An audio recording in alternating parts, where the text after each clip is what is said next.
Master, welcome back again to our channel. Panibagong araw, panibagong kabanata na naman ang pagsumasamayin natin ngayong araw na ito. At kung bago ka sa ating channel, pag-click ang subscribe button and hit the notification bell para updated kayo sa ating mga susunod na videos. So mga Master, bago natin simulan ang ating kabanata ngayong araw na ito, huwag po sana natin skip yung ads mga Master, no, dahil malaking bagay na po yan sa ating munting channel. So simulan na natin kabanata ngayong araw na ito. Let's go! Kabanata 4616-4640. Kabanata 4616. Ang Demonium Palace ay matatagpuan sa ibabaw ng isang espiritual na bundok sa gitnang rehiyon ng Yala Realm. Dinala ni Sachi si James sa Demonium Palace. Sa loob ng pangunahing bulwagan ng Demonium Palace ay isang lalaking nakaupo sa pinakamataas na upuan. Casual na nilero ni Ivan ang isang matalim na punyal na naglalabas ng malamig na enerhiya. Pumasok si Sachi sa bulwagan, lumuhad sa isang tuhod, at magalang na sinabi, "Naparito ako upang makita ka, sir." Lumuhad din si James sa likod niya nang walang imak. Tumingin si Ivan kay Sachi na nakaluhod sa loob ng bulwagan at sinabing casual, "Saan ka nagpunta sa nakalipas na 2,000 taon?" Agad na sumagot si Sachi, "Nasugatan ako sa nakaraang labanan at kinailangan kong humanap ng lugar para makapagpagaling. Nagmamadali akong bumalik para makita ka kaagad pagkatapos gumaling." "Nakikita ko." Hindi nagduda si Ivan sa sinabi niya. Agad siyang nagutos, "Nalaman ng mga powerhouse na nakakulong sa loob ng Yala Realm ang mga plano natin at sinusubukan nilang sirain ang katawan ni Yala. Kailangan kong magtungo ka sa espiritual na bundok sa gitnang rehiyon at tulungan ang deputy leader na pigilan sila sa pag-atake sa espiritual na bundok." "Naiintindihan." Tumanggaw si Sachi, tumayo, at lumabas ng bulwagan. Tumayo si James at sinundan si Sachi palabas ng hall. Naglabas ng utos si Ivan. "Ipasa ang aking utos para sa lahat ng mga alagad ng Demonium Sect at Yala Sect, maliban sa mga nagbabantay sa espiritual na bundok sa gitnang rehiyon, na lumabas at patayin ang mga powerhouse na nakulong sa loob ng Yala Realm sa loob ng 1,000,000 taon, novel drama." Di nagtagal pagkatapos na may hatid ang kanyang utos, kumilos ang mga alagad ng Demonium at Yala Sect. Samantala, dinala ni Sachi si James sa gitnang rehiyon. Pagdating, nakipagkita si Sachi sa deputy leader ng Demonium Sect. Matapos magsumbong sa deputy leader, pansamantalang nagkaayos ang dalawa. Matagumpay ding itinalaga ni Sachi si James bilang tagapangalaga ng isa sa mga zone sa gitnang rehiyon, na nagpapahintulot sa kanya na makalapit sa Porma Sion. Dahil sa kanyang posisyon, ang ibang mga disipulo ng Demonium Sect ay hindi nang ahas na magsabi ng anuman tungkol sa kanyang paglapit sa Porma Sion. Lumipas ang 3 buwan sa isang kisap mata. Sa nakalipas na 3 buwan, binabantayan ni James ang gitnang rehiyon at madalas na nagpunta upang suriin ang Porma Sion.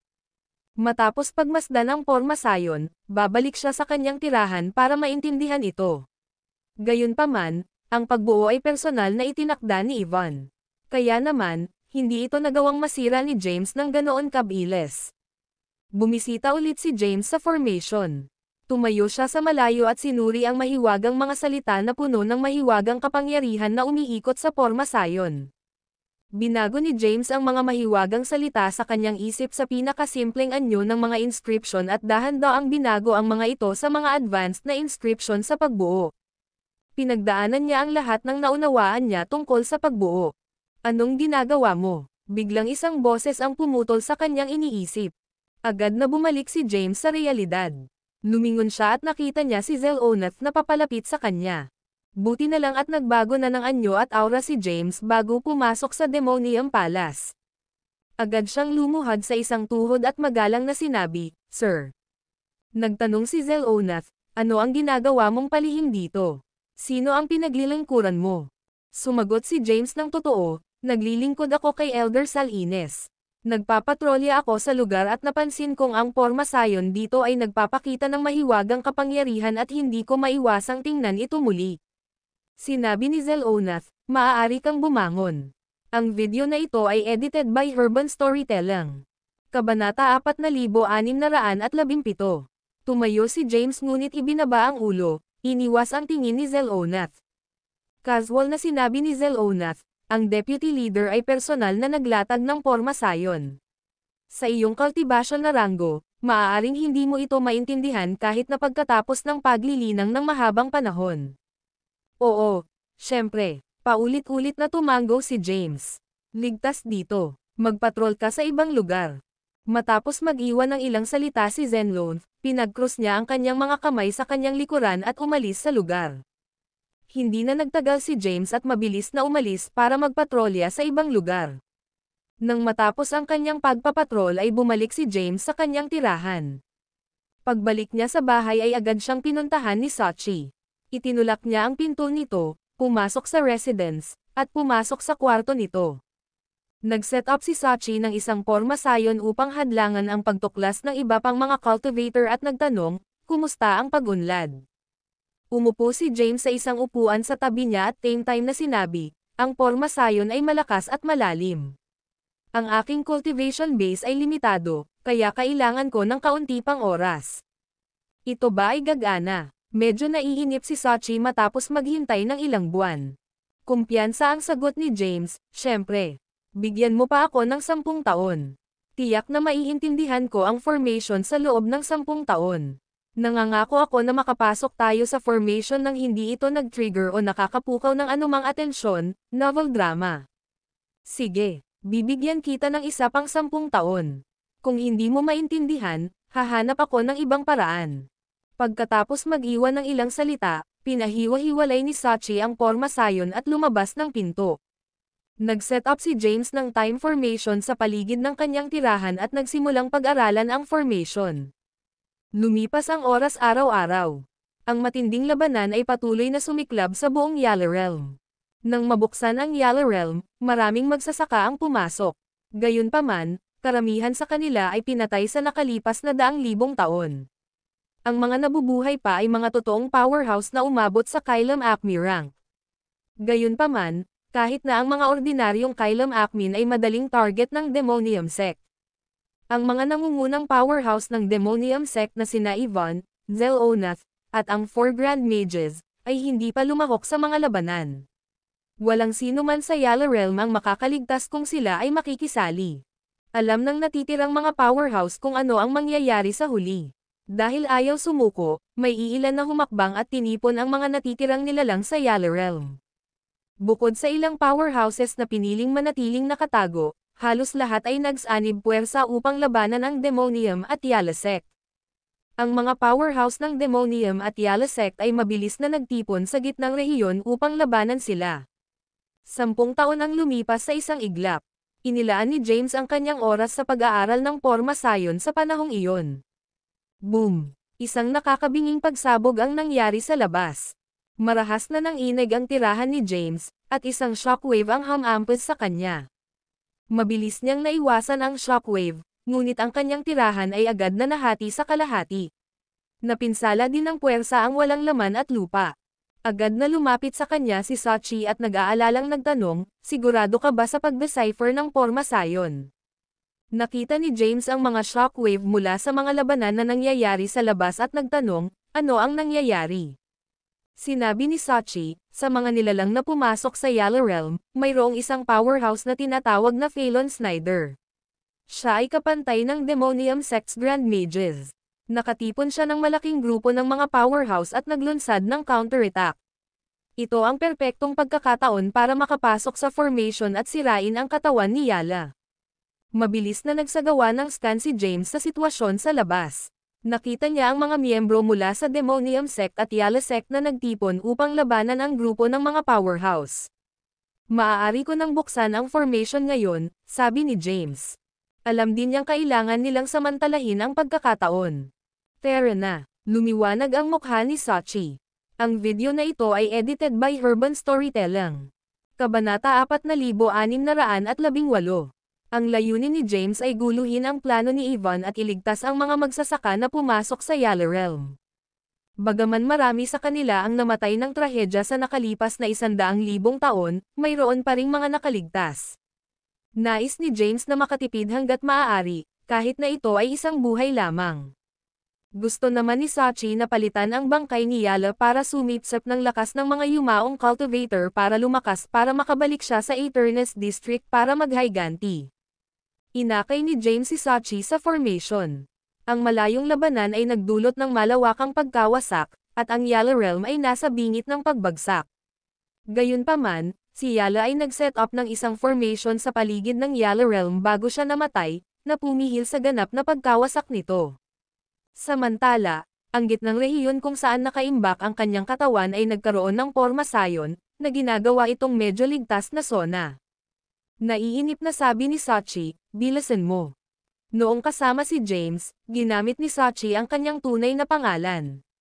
Gayunpaman, pinanatili niya ang kanyang pagkakakilanlan bilang Sal Ines Main sa Demonium Sect, novel drama. Tumayo si James sa harap ng porma sayon, itinaas ang kanyang kamay, at isang mahiwagang inscription ang lumitaw. Ito ay isang inscription na binago niya mula sa mga inscription ng porma sayon. Ang inscription ay kapareho ng ginamit sa pagbuo ng porma sayon. Lumipad ito patungo sa porma sayon at lumubog. Biglang may nabuong crack sa formation. Bago pa makapag-react si James, sinugod na ni Sachi ang crack. Mabilis namang sumunod si James sa likod niya. Pagpasok pa lang nila sa formation, sumanib ang crack. Matapos makapasok sa porma sayon, isang espiritual na bundok ang nakita.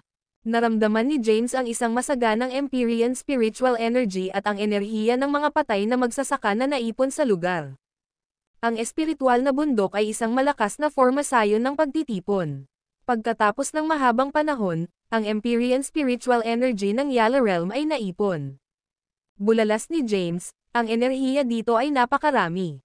Si Sachi naman ay mabilis na hinanap ang bangkay ni Yala sa ibabaw ng isa sa mga bundok. Nagmamadali siyang umakyat sa bundok sa isang iglap. Ang core ng formation ay matatagpuan sa isang bukas na lugar sa ibabaw ng bundok. Ang pangunahing rehiyon ay napapalibutan ng mga mahiwagang inscription na patuloy na nagpapalipat-lipat dito. Isang kristal na kabaong ang makikita sa gitna ng core. Isang babaeng nakasuot ng puting damit ay payapang nakahiga sa loob ng kabaong. Bagaman matagal na siyang namatay, hindi nabulok ang kanyang katawan, at ang kanyang mukha ay kulay rosas. Mukhang nakatulog siya ng malalim. Naramdaman ni James ang kapangyarihan ng 9 Voices of Chaos sa kanyang katawan. Ito ay isang nakakatakot na puwersa na nilikha ng pagsasanib ng 9 tones. "Ako na ang bahala sa lugar na ito." Napangiti si Sachi at ikanaway ang kanyang kamay.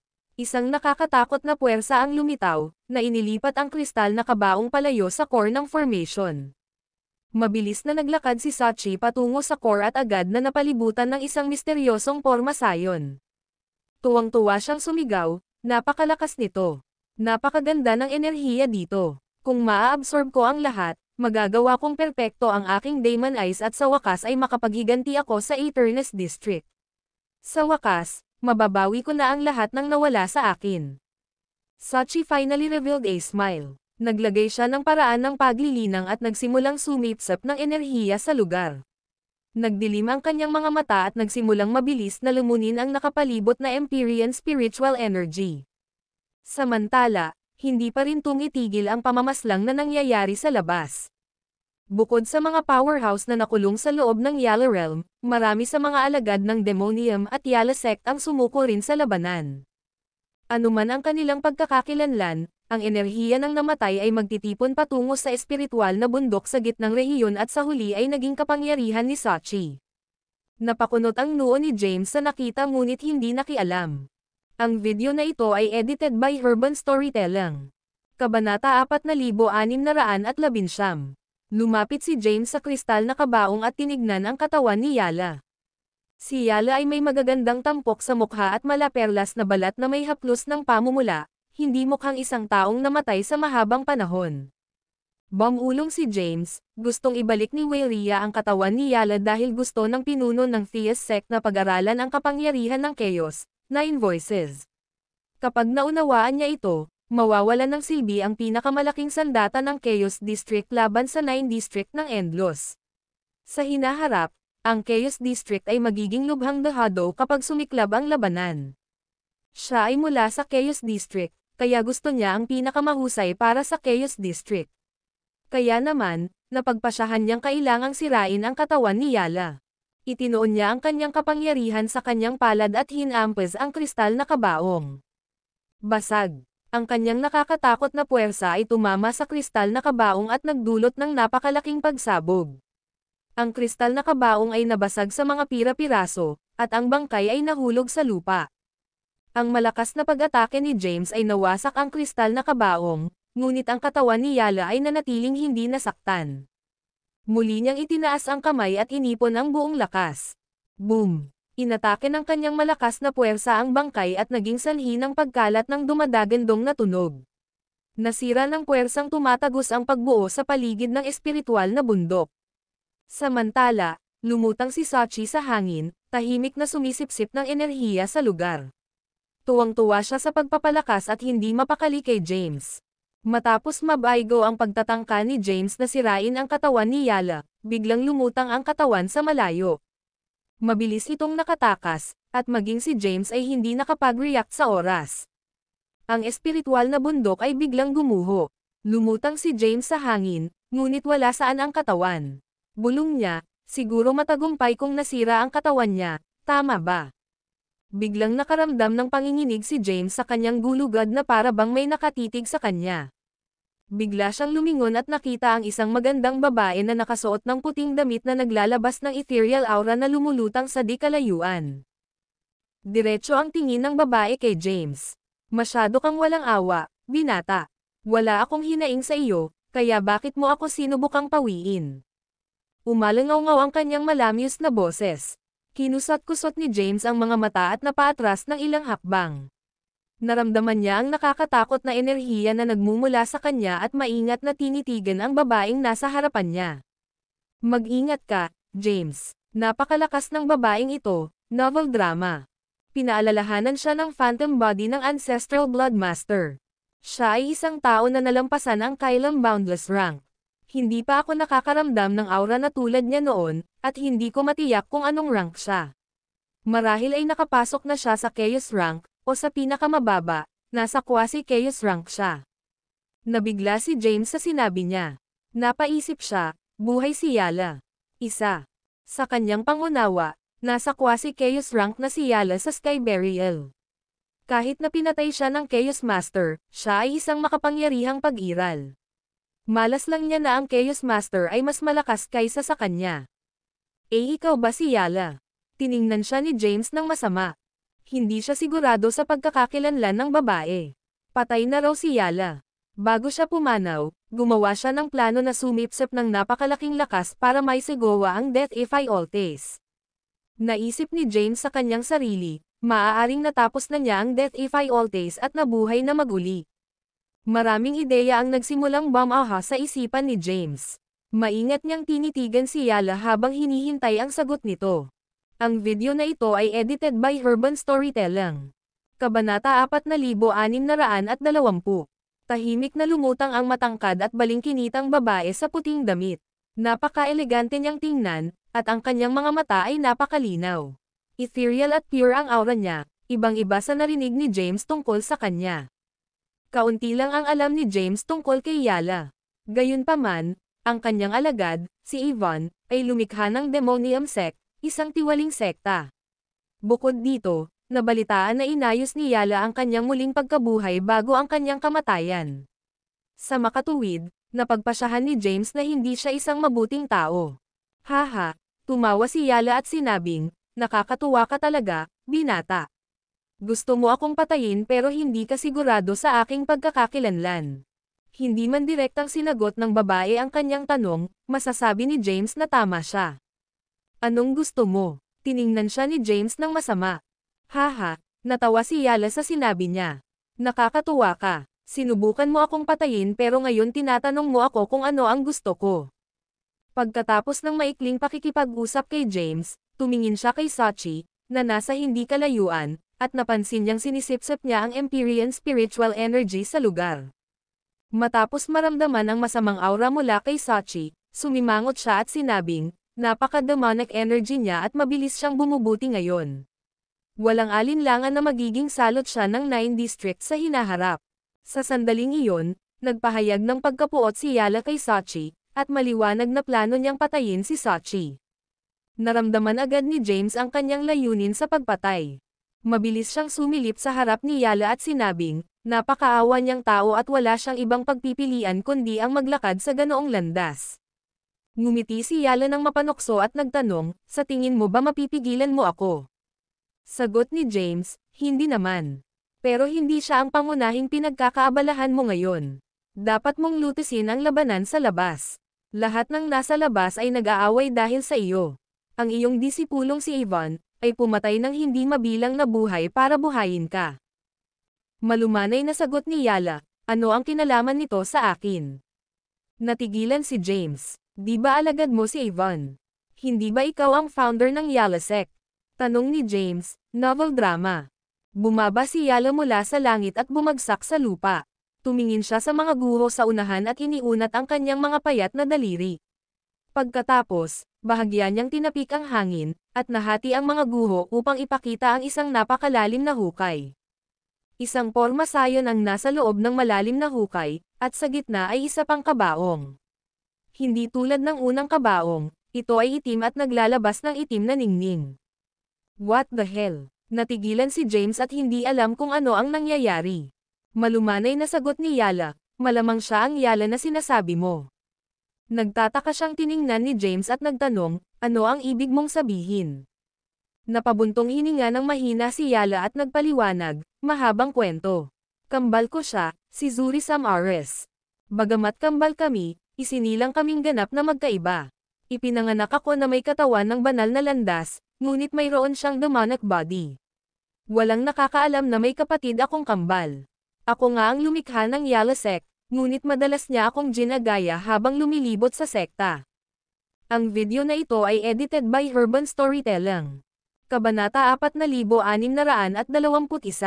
Noon, maraming powerhouses ang nakadama ng paglitaw ng Chaos District. Gayunpaman, mayroon akong iba pang mahahalagang bagay, kaya wala ako. Ang aking kapatid na babae, si Zuri, ay nagpanggap sa akin at ipinakilala ang kanyang sarili sa Chaos District. Pagbalik ko, natapos na ang labanan, at patay na ang kapatid ko. Bagaman siya ay namatay, siya ay nagplano ng muling pagkabuhay. Siya ay may isang demonic body, at ang kamatayan Ephialtes ay isang perpektong kasanayan para sa kanya upang linangin. Siya ay perpekto ang kamatayan Ephialtes at bumalangkas ng isang plano upang mabuhay muli. Ngayon, ang kanyang katawan ay narito, naghihintay para sa lahat ng bagay na mahulog sa lugar. Upang sugpuin ang kanyang demonic energy at ang porma sayon na kanyang itinayo, tinatakan ko ang aking sarili dito. Dito ako nakatulog, ngunit sinira mo ang aking kabaong at ang selyo. Ngayon, hindi ko na siya kayang pigilan at pigilan ang kanyang plano. Ipinaliwanag ni Yala ang mga nakaraang pangyayari. Kumunot ang noo ni James at nagtanong, kung gayon, talagang mabubuhay na muli ang kapatid mo. Sumagot si Yala, oo. Ang kanyang cultivation base ay nasa quasi-chaos rank na. Kapag siya ay nabuhay na maguli, siya ay papasok sa chaos rank. Kapag nangyari iyon, iilan lang sa mga cultivator sa Endless, 9 district ang makakapigil sa kanya. Nakatitig si James sa itim na kabaong sa di kalayuan. Hindi niya ito makita ngunit naramdaman niya ang matinding demonic energy na ibinubuga mula rito. Ang demonic energy ay natipon sa kalangitan at nabuo sa mga ulap. Maraming tagalabas ang nakadama ng kakaibang pangyayari. Agad na tumawa si Ivan at sinabing, haha. Ang aura ni Master, malapit na siyang mabuhay. Patayin ang iba. Umalangaw-ngaw ang boses niya sa buong lugar. Sa sandaling iyon, ang deputy leader ng Demonium Sect, ang 4 na Grand Mage, at ang mga powerhouse ng Yala Sect ay lumabas upang lumahok sa labanan, mabilis na pinatay ang mga powerhouse na bumuo ng isang alyansa. Lalong tumindi ang labanan sa labas. Si Sachi, na galit na sumisipsip ng enerhiya sa lugar, ay naramdaman din ang nakakatakot na demonic energy mula sa ibaba niya. Ang kapangyarihan ang nag-trigger sa kanya, at isang nakakabaliw na ideya ang agad na pumasok sa kanyang isipan. Isang kakaibang tanawin ang bumungad sa kanyang mga mata, at malakas na enerhiya ang lumitaw para itaas ang kabaong. Pagkatapos, ginamit niya ang kanyang Demon Eyes para sumipsip ng demonic energy mula sa kabaong na lumulutang sa kanyang harapan, novel drama. Nadistorbo ang kanyang mukha, at nagumbok ang kanyang mga ugat, na nagmistulang isang mabangis na hayop. Napakunot noo si Yala sa nakita ngunit bamulong, mabuti kung maa-absorb niya ng kaunti ang demonic energy ni Zuri. Nang si Zuri muling binuhay at ginagamit ang Death Ify Altes, ang kanyang puso ay hindi magiging kasing sira. Hindi na napigilan ni Yala si Zuri, kahit na siya ay may mataas na cultivation base. Ang huling pagpipilian niya ay ang payagan si Sachi na makuha ang demonic energy ni Zuri. Tumingin si James kay Yala at sinabing, "Go and stop the battle outside." Nakita ni Yala ang mga labanan sa labas at mahinahong sinabi, "Ang buhay at kamatayan ay nakasalalay sa kapalaran ng isang tao." Mula nang pumasok sila sa lugar na ito, nakatadhana na silang harapin ang kalamidad na ito.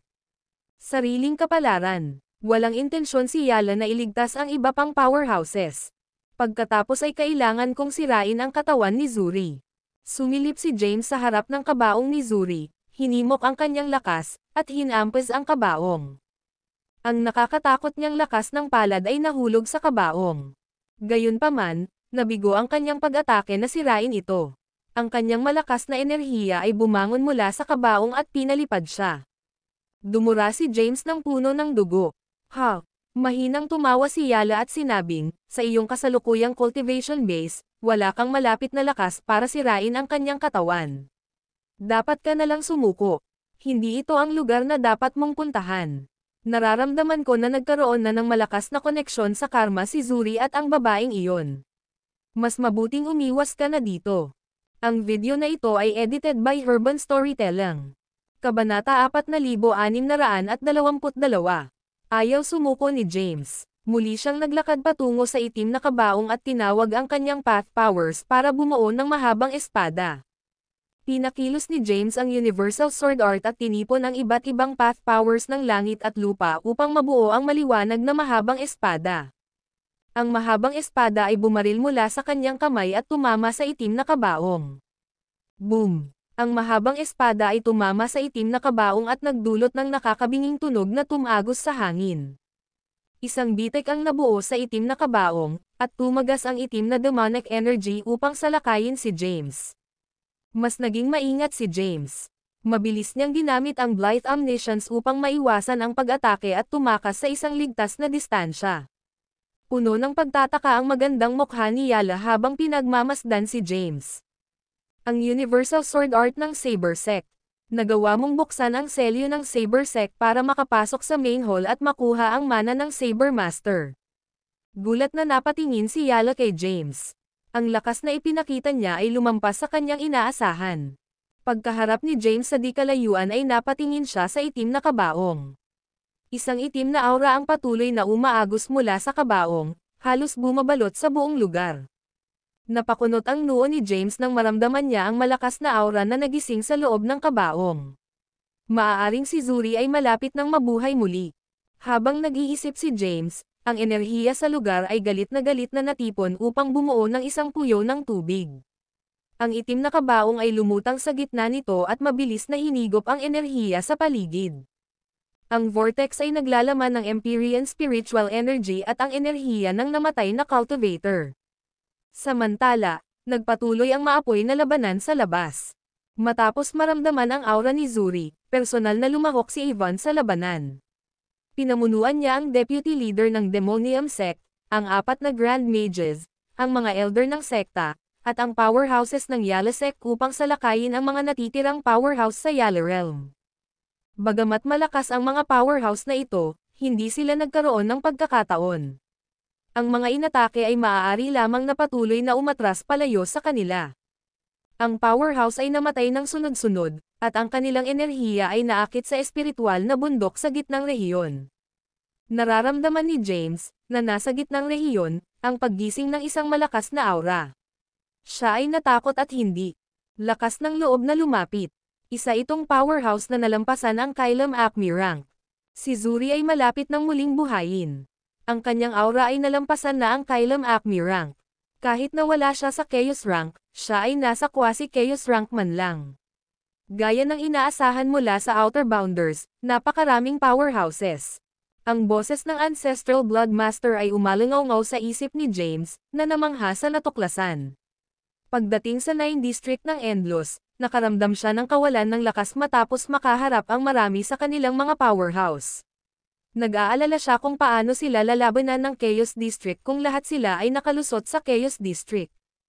Ano ang dapat nating gawin ngayon, Mr. Zevil? Tanong ni James. Hindi sumagot ang multo ng Ancestral Blood Master. Pagkaraan ng ilang sandali, sinabi niya, ang sitwasyon ay lampas sa iyong kontrol. Ang magagawa mo ngayon ay bumuo ng isang magandang relasyon kay Yala upang makaalis dito ng buhay. Tinangka ni James na sirain ang katawan ni Zuri. Kaya, tiyak na sasalakayin siya nito pagkagising. Maging ang multo ng Ancestral Blood Master ay walang kapangyarihan laban sa kanya, kaya si Yala ang tanging taong may kakayahang tiyakin ang kanyang kaligtasan. Saglit na nag-isip si James. Pagkatapos, lumapit siya kay Yala at nakangiting sinabi, "Can I ask you something, MS?" Yala, ano ito? Napatingin si Yala kay James. Tanong ni James, mas malakas ka ba kay Zuri? Novel drama. Pagkatapos ng panandaliang pag-isipan, sumagot si Yala, strictly speaking, we're on par with each other. Gayunpaman, siya ay isang walang awa na karakter. Sa isang labanan, siya ang mananaig. Pagkatapos ng kanyang muling pagkabuhay, ang Death Ify Altace ay makukumpleto, kaya malamang na siya ay bahagyang mas malakas kaysa sa akin. Nakita ko na ang Death Ify Altace noon pa man. Napakasama ng kapangyarihan nito. Ang video na ito ay edited by Urban Storytelling. Kabanata 4623. Ang Death Ify Altace ay dating hindi perpektong supernatural power. Gayunpaman, nagawa ni Zuri na kumpletuhin ito. Alam kung gaano kalakas ang Death Ify Altace, nadama ni Yala na hindi siya kalaban sa nabuhay na maguling Zuri. Gayunpaman, pagkatapos ng kaunting paghinto, nagpatuloy si Yala, na nagsasabing, ngayong naabsorb na ng iyong kaibigan ang ilan sa demonic energy ni Zuri, maaaring hindi na makapasok si Zuri sa Chaos Rank kahit na matagumpay na mabuhay muli ang sarili kasama ang Death Ify Altace. Ang kanyang lakas ay dapat na halos kapareho ng bago siya mamatay. Kung ganoon nga ang kaso, dapat ko siyang sugpuin. Gumaan ang pakiramdam ni James sa sinabi niya. Kailangan mo akong iligtas, MS Yala. Nagtataka namang tumingin si Yala kay James. Tinitigan siya ni James nang walang magawa at sinabing, kanina ko lang siya inatake, at tiyak na gusto niyang maghayganti siya sa akin pagkatapos na mabuhay muli. Tumawa si Yala at sinabi, kung gayon, paano mo sasabihin sa akin kung bakit mo kami sinusubukang patayin? Mataimtim na tugon ni James, nakaakit si Ivan ng maraming powerhouse sa Yala Realm para tumulong sa pangangalap ng enerhiya para sa muling pagkabuhay ni Zuri. Marami sa mga powerhouse na ito ay walang awa na pinatay. Hanggat kaya kung alisin si Zuri, maraming buhay ang maliligtas. Ngunit dahil hindi ko maalis ang kanyang katawan, magpapatuloy ang masaker. Ma'am. Bahagyang tumanggaw si Yala. Valid ang paliwanag ni James. Ang massacre na nagaganap sa Yala Realm ay ititigil kung maaalis si Zuri. Mahina ka pero napakatapang mo. Kung ititigil mo ang muling pagkabuhay, tiyak na darating si Ivan pagkatapos ng iyong buhay. Hindi ka makakatakas sa kamatayan kasama siya bilang isang kalaban. Kaya kailangan ko ang iyong tulong. Mangyaring protektahan ako pagkatapos magising si Zuri, pagsusumamo ni James, novel drama. Natawa si Yala pero hindi siya sinagot. Isang magandang ngiti ang sumilay sa kanyang mukha, ngunit hindi moari ni James kung ano ang ibig sabihin nito. Samantala, hindi tumigil ang labanang nagaganap sa labas. Ang katawan ni Zuri ay patuloy na sumisipsip ng Empyrean spiritual energy, samantalang si Sachi ay sumisipsip ng demonic energy ni Zuri. Nakatingin sa malayo sina James at Yala. 10 taon ang lumipas sa isang iglap. Sa panahong ito, paulit-ulit na hiniling ni James kay Yala na tumulong sa pagpigil sa massacre sa labas. Sa pamamagitan ng pagtigil sa pagpatay, si Zuri ay hindi na makasipsip ng anumang lakas at hindi na muling mabuhay. Gayunpaman, hindi nakialam si Yala. Siya ay tila walang malasakit sa buhay at kamatayan. Kahit na hindi mabilang na buhay ang nasasangkot. Hindi talaga siya naabala. Pagkalipas ng 10 taon, lumaki ng husto ang aura ni Zuri. Si Sachi naman ay lalo pang lumakas. Bumulong si Yala, tama na. Pagkatapos niyang magsalita, Sumabog ang itim na kabaong sa di kalayuan, at lumabas mula rito ang isang babae. Nagpapadyak siya sa hangin sa isang itim na damit. Ang kanyang hitsura ay kapareho ni Yala, ngunit ang kanilang mga aura ay magkaibang mundo. Si Yala ay may banal na aura, samantalang si Zuri ay naglabas ng isang masamang aura. Pinandilatan ni Zuri si Sachi at ni Nishan, "How dare you absorb my energy? You must have a death wish." Itinaas niya ang kanyang kamay at nagpakawala ng nakakatakot na puwersa. Mabilis na nag-react si Sachi, at isang itim na liwanag ang bumungad sa kanyang mga mata. Boom! Nagsagupaan ang dalawang malalakas na puwersa, na nagdulot ng napakalaking pagsabog. Ang akumulasyon ng form sa gitnang rehiyon ay agad na nabasag. Mabilis na sinamantala ni Sachi ang pagkakataon at tumakas mula sa lugar. Nang gustong habulin siya ni Zuri, lumitaw si Yala at hamarang sa kanyang dinadaanan. Ang dalawang magkatulad na babae ay lumutang sa hangin, ang kanilang mga mata ay nakatutok sa isa't isa. Ang video na ito ay edited by Urban Storytelling. Kabanata 4624. Sachi ay matagumpay na tumakas sa lugar. Agad na kumilos si Zuri pagkatapos ng kanyang muling pagkabuhay, ngunit nagawa ni Sachi na harangin ang pag-atake. Nagulat si James matapos masaksihan ang lahat. Sa paglalakbay nilang magkasama, si Sachi ay bahagyang mahina kaysa sa kanya. Hindi pa nagtagal noon, ngunit nakayanan na niya ang pag-atake ni Zuri, isang walang katulad na powerhouse. Nagbigay ng ebalwasyon si Yala na kahit na hindi maabot ni Zuri ang Chaos Rank pagkatapos ng kanyang muling pagkabuhay, mababalik pa rin niya ang kanyang cultivation base, na nasa quasi Chaos Rank. Nag-click si James sa kanyang dila at mamulong, anong uri ng demonic art ang nalinang ni Sachi? Paano mabilis na umunlad ang kanyang lakas? Samantalang ang kambal ay nakatitig pa rin sa langit. Ang isa ay nakasuot ng puting damit at naglalabas ng ethereal aura, samantalang ang isa naman ay nakasuot ng itim na damit at may diabolical aura. Guro, tuwang-tuwa si Ivan sa nakita. Bakit may dalawang magkaparehong babae? Kumusta ang dalawang Yala? Nagtaka ang lahat sa itsura ng dalawa. Magkaparehong babae. Tumingin si Yala kay Zuri at mahinang sinabi, "Huwag kang samobra. Ano man ang iyong nilinang, sana ay pahalagahan mo ang iyong pangalawang pagkakataon sa buhay." Malamig na sagot ni Zuri, "It's none of your business. Nakuha ng babaeng iyon ang aking kapangyarihan, na pumihil sa aking cultivation rank at strength na bumuti pagkatapos ng resurrection. Kailangan ko siyang lumunin." Pagkatapos magsalita, nawala si Zuri sa lugar. Mabilis siyang hinabol ni Yala. Kasabay nito, dumating si Sachi sa gilid ng pormasayon ng Yala Realm na itinayo ni Zuri matagal na ang nakalipas. Naglabas siya ng malakas na itim na liwanag mula sa kanyang mga mata at tumama sa pormasayon. Boom! Nagsimulang manginig ang buong Yala Realm. Isang bitek ang nabuo sa pormasayon at kalaunan ay nahati. Ang lakas ni Sachi ay bumuti ng mabilis, na nagpapahintulot sa kanya na puwersahang masira ang pormasayon ni Zuri. Matapos masira ang pormasayon, iniluwa niya ang isang subo ng dugo. Siya ay nagkaroon ng direktang paghaharap kay Zuri at nasugatan. Bagamat napigilan niya ang pag-atake, naapektuhan pa rin siya ng epekto. Nagplano si Sachi na humanap ng tahimik na lugar para gumaling at magpapatatag ng kanyang lakas. Sa sandaling gumaling siya ay magiging itinuturing na isang walang katulad na powerhouse sa Endless 9 districts at sa wakas ay makakabalik sa Aeternus District para sa paghihiganti. Mabilis siyang umalis sa bungad na ginawa niya sa pormasayon. Matapos masira ang pormasayon, ang pira-pirasong Yala Realm ay hindi na makatagal at nahiwalay sa iba't ibang rehiyon. Ang Yala Realm ay hindi pa ganap na nawala. Maraming mahiwagang lugar ang pinagsama-sama upang mabuo ang Yala Realm. Bagamat karamihan sa Yala Realm ay nawasak, ang mga lugar na ito ay hindi naapektuhan. Nahati ang Yala Realm sa ilang rehiyon at lumutang sa Endless Void, bawat isa ay naglalaman ng restricted area. Sinamantala ng mga nagsasaka na nakulong ang pagkakataong tumakas. Si James naman ay nakalutang sa Endless Void sa gulat. Biglang nagbago ang mga bagay, at walang sino man ang umasa na ang Yala Realm ay mauuwi sa isang wasak na estado. James. Nagmamadaling lumapit si Wayria kay James at tinanong, ano ang nangyayari? Bakit ngayon lang nagkaroon ng dalawang Yala? At saka, ano ang problema kay Sachi?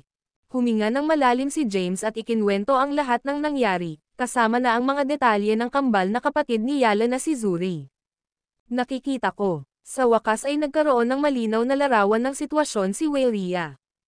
Tumingin si James sa kanya at nagtanong, dahil nabigo kang maibalik ang katawan ni Zuri, ang iyong misyon ay itinuturing na isang kabiguan, tama. Ano ang iyong mga susunod na plano? Babalik ka ba sa TSEC? Ang video na ito ay edited by Urban Storytelling. Kabanata 4625. Weylia ay bumantong hininga, tumingin kay James, at sinabing, wala na akong magagawa tungkol dito. Anyway, babalik ako sa TSEC. Ano ang tungkol sa iyo? Saan ka susunod na planong pumunta? Gusto mo bang sumama sa akin pabalik sa TSEC? Bakit ako babalik sa iyo? Bahagyang umiling si James. Nag-cross-hand si Weylia at may autoridad na sinabi, ikaw ang aking disipulo. Kailangan mong sumama sa akin. No way, ngumisi si James. Dumating si James sa labas ng teritoryo na may misyon. Ngayon, naunawaan na niya kung bakit gustong salakayin ng Endlos, 9 districts ang Chaos District. Ang kanyang kasunod na plano ay upang linangin ang kanyang cultivation rango sa lalong madaling panahon. Pagkatapos, babalik siya sa Chaos District at ipaalam sa kanila ang tungkol sa sitwasyon ng Endlos, 9 district para makapaghanda sila para sa susunod at panghuling Mega Sky Burial. Goodbye. Sana magkita ulit tayo. Kumaway si James kay Weylia, saka nawala sa paningin niya. Yung brat, ngumisi si Weylia. Pagkaalis ni James, iniskan ni Weylia ang kanyang paligid. Ang Yala Realm ay gumuho sa magkakahiwalay na rehiyon na lumulutang sa Endless Void. Dahil nabigo si Weylia na makuha ang katawan ni Zuri, ang kanyang misyon ay itinuturing na isang pagkabigo. Bagamat nag-aalala tungkol sa parusa, umalis pa rin siya sa lugar at bumalik sa TSEC. Biglang sumulpat ulit si James sa lugar. Nagtataka, ang multo ng Ancestral Blood Master ay nagtanong, bakit ka bumalik dito, James? Kahit na siya ay naninirahan sa loob ng isang puwang sa katawan ni James, siya ay sapat na malakas upang maramdaman ang sitwasyon sa labas. Tumingin si James sa paligid at sinabing, ang Chaos Sword ay lumitaw sa Doom Realm noong nakaraan. Ito ay isang hindi kapani-paniwalang sandata na gusto kong makuha ng aking mga kamay. Kung makuha ko ito, mapapahusay ko ang kapangyarihan ng aking Chaos, 9 Voices, novel drama. Ang multo ng Ancestral Blood Master ay biglang lumitaw sa harap ni James at tumitig sa malayo. Tanong ni James, ano ang mali? Nararamdaman ko ang aking pangunahing sarili. Ang hadlang ng Chaos District ay nabuksan muli, at ilang mga magsasaka ang ipinadala sa labas ng teritoryo. Nakita ng multo at pangunahing sarili ng Ancestral Blood Master ang pag-iral ng isa't isa, at agad na nag-link ang kanilang mga alaala. Mabilis na nalaman ng pangunahing sarili ng Ancestral Blood Master ang lahat ng naranasan ng kanyang multo sa panahong ito. Nagulat si James sa natuklasan. Nabuksan muli ang hadlang ng Chaos District. Ilan ang ipinadala? Bahagyang tumanggo ang multo ng Ancestral Blood Master at sumagot, oo. Binuksan ni Teresa ang harang at pinalabas ang ilang cultivator sa labas ng teritoryo. Ano ang sitwasyon ngayon? Tanong ni James. Ang multo ng Ancestral Blood Master ay umiling at sinabing, ang harang ay nagsara halos kaagad. Marahil ay natatakot sila na ang mga powerhouse dito ay makaramdam ng lokasyon ng Chaos District, kaya hindi. Matagal na binuksan. Tinanong muli ni James, bakit may kakayahan si Teresa na buksan ang hadlang ng Chaos District? Ang multo ng Ancestral Blood Master ay umiling at sinabing, hindi ko alam. Pumunta siya sa aking pangunahing sarili at ipinaalam sa akin ang tungkol sa gustong magpadala ng ilang magsasaka sa labas ng teritoryo, ngunit kailangan niyang hiramin ang aking lakas. Hindi niya ibinahagi sa akin ang mga detalye, sa kasamaang palad. Matapos maramdaman ang kanyang pangunahing sarili, agad na nakuha ng multo ng Ancestral Blood Master ang mga alaala ng kanyang pangunahing sarili. Nagtataka, nagtanong si James, sino ang ipinadala sa labas ng teritoryo? Wyatt Dalibor, Wynton Yanes, at Henrik Declan. Ibinahagi ng multo ng Ancestral Blood Master ang mga pangalan ng mga cultivator na ipinadala sa labas ng teritoryo. Agad namang nagliwanag si James sa tuwa. Ang video na ito ay edited by Urban Storytelling. Kabanata 4626. Dahil nabigo si Wei Rian na makuha ang katawan ni Zuri, ang kanyang misyon ay itinuturing na isang pagkabigo. Bagaman nag-aalala tungkol sa parusa, umalis pa rin siya sa lugar at bumalik sa sekta ng Thies. Bigla, muling lumitaw si James sa lugar. Nagtataka, tinanong ng Phantom ng Master ng Ancestral Blood, bakit ka bumalik dito, James? Kahit na siya ay naninirahan sa loob ng isang puwang sa katawan ni James, sapat na siya upang madama ang sitwasyon sa labas. Tumingin si James sa paligid ng lugar at sinabing, ang Chaos Sword ay lumitaw sa kaharian ng Doom noong nakaraang oras. Ito ay isang hindi kapani-paniwalang sandata na nais kong makuha ang aking mga kamay. Kung makukuha ko ito, maaari kong mapahusay ang kapangyarihan ng siyam na tinig ng aking kaguluhan. Ang multo ng Master ng Dugo ng Ninuno ay lumitaw sa harap ni James nang bigla at nakatitig sa malayo. Tinanong ni James, ano ang mali? Nararamdaman ko ang aking pangunahing sarili. Ang hadlang ng distrito ng kaguluhan ay binuksan muli, at maraming mga magsasaka ang ipinadala sa teritoryo sa labas.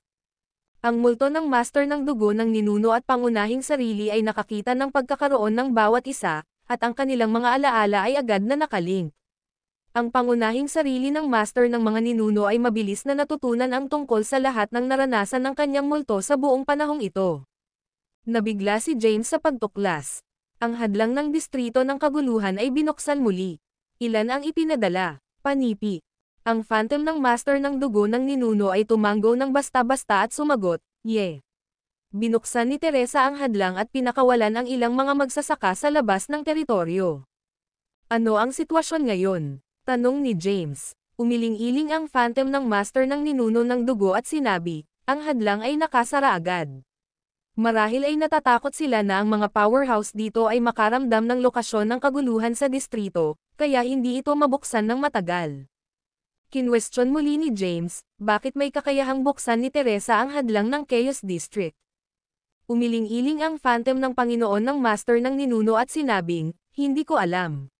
Nagpunta siya sa aking pangunahing sarili at ipinagbigay alam sa akin ang tungkol sa nais na magpadala ng ilang mga magsasaka sa labas ng teritoryo, ngunit kailangan niyang humiram ng aking lakas. Hindi niya ibinahagi ang mga detalye sa akin, sa kasamaang palad. Matapos madama ang kanyang pangunahing sarili, ang Phantom ng Master ng Dugo ng Ninuno ay agad na nakakuha ng mga alaala ng pangunahing sarili. Nagtataka, tinanong ni James, sino ang ipinadala sa teritoryo sa labas? Wyatt Dalibor, Wynton Yanes, at Henrik Declan. Ibinahagi ng Phantom ng Master ng Dugo ng Ninuno ang mga pangalan ng mga magsasaka na ipinadala sa teritoryo sa labas. Ang video na ito ay edited by Urban Storytelling. Kabanata 4627. Pangunahing, nakuha ni James ang primal mantra at maaaring matukoy ang anumang porma sayon anuman ang advanced na ito. Tiwala siya sa pagsira sa pagbuo hanggat mayroon siyang sapat na oras. Nag-set up si James ng isang pagbubuo ng oras at buong puso ay nagsimulang pag-aralan ang pagbuo sa unahan niya. Matapos ang pagpunta sa teritoryo sa labas, walang oras si James upang linangin. Sa wakas ito ay ang kanyang pagkakataon. Habang pinag-aaralan ang pagbuo, sinubukan din ni James na maunawaan ang malalim na inskripsyon ng primal mantra. Ang primal mantra ay naglalaman ng lahat ng sumasaklaw sa mga inskripsyon at hindi madaling maunawaan. Ang mga inskripsyon ay misteryoso at naglalaman ng kakilakilabot na kapangyarihan, hindi mas mahina kaysa sa isang buong lakas na pag-atake ng isang powerhouse sa ranggo ng Kylem Bound. Kasabay nito, pinalalim ni James ang kanyang pag-unawa sa mga landas at pinahusay ang kanyang ranggo ng paglilinang. Nanatili si James sa pagbuo ng oras sa mahabang panahon. Ang kanyang ranggo ng paglilinang ay napabuti sa huli na yugto ng permanenteng ranggo ng Acme. Sa pag-unawa ni James sa mga landas, madali niyang ipasok ang ranggo ng Terra Acme. Gayunpaman, ang kanyang hangarin sa paglilinang ay hindi ranggo ngunit tunay na lakas. Sa makatuwid, inilaan niyang ipasok ang permanenteng walang hanggan na ranggo. Ang pag-unawa ni James sa primal mantra ay lumaki ng mas malalim sa panahong ito. Pinakamahalaga, na-decipher niya ang pagbuo sa unahan niya. Ipinagkalat niya ang pagbuo ng oras at lumapit sa porma sayon ng pinigilan na lugar. Matapos ay scan ang kanyang paligid, sinabi niya, ito ay 50 milyong taon. Mabilis iyon. Bukod sa pag-aaral kung gaano karaming oras ang lumipas, napagtanto ni James na ang pinigilan na lugar ay tumigil sa paglipat at hindi na lumulubog sa endless na walang bisa. Huminto ito sa isang lugar sa endless na walang bisa, kung saan walang nakikita ang universo. Gayunpaman, maramdaman ni James ang pagkakaroon ng isang makalangit na landas. Masasabi ni James na nasa loob pa rin sila ng distrito ng Theus ngunit hindi matukoy kung nasaan siya. Gayunpaman, naramdaman niya ang pagsugpo sa makalangit na landas ay mas malakas kaysa noong siya ay nasa panlabas na rehiyon ng distrito ng Theus. Ang nakapalibot na espasyo ay masyadong matatag, at kahit na isang malakas na Kylem Akmin ay hindi maaaring sirain ito. Habang si James ay nagtatanim sa pagbuo ng oras, hindi niya gaanong binibigyang pansin ang labas ng mundo. Ngayon na iniwan niya ang kanyang pagbuo ng oras, napansin niya ang kapangyarihan ng pagbuo sa pinigilan na lugar ay hangin na ng malaki, at kahit na ang isang ordinaryong Akmin ay madaling masira ito. Nadama ni James na nababagabag at bahagyang nagagalit sa pagtuklas. Nilinang niya ang mahabang panahon upang makapasok sa pagbuo at makuha ang kaguluhan ng tibak na nakatago sa loob ng pinigilan na lugar. Gayunpaman, ang pagbuo ay napakadaling buksan ngayon. Humakbang siya at dumaan sa Pormasayon. Sa kabilang panig ng pagbuo ay isang magandang tanawin na may mga bundok at ilog. Gayunpaman, agad na napansin ni James ang aura ng maraming mga magsasaka sa lugar. Lumapit siya sa mga hakbang, mabilis na naglalakbay sa isang mahabang distansya. Ang laki ng pinigilan na lugar ay maihahambing sa dating 12 universo ng distrito ng Chaos. Lumapit si James sa isang buhay na pagkatao na may hitsura ng tao at nagtanong tungkol sa sitwasyon. Mabilis niyang nalaman ang pinigilan na lugar ay huminto sa endless na walang bisa ng higit sa 10 milyong taon. Huminto ito sa pangunahing rehiyon ng sekta ng Theus, kung saan ang hindi mabilang na mga powerhouse ay madalas na lumipas. Sa makatuwid, mabilis itong natuklasan, at mabilis na kumalat ang balita.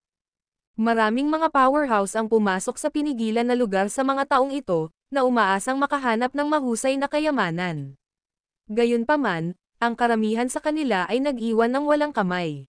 Sa kabila ng walang makabuluhang pagtuklas, ang bilang ng mga mangangaso ng kayamanan ay hindi bumaba ngunit tumaas sa halip.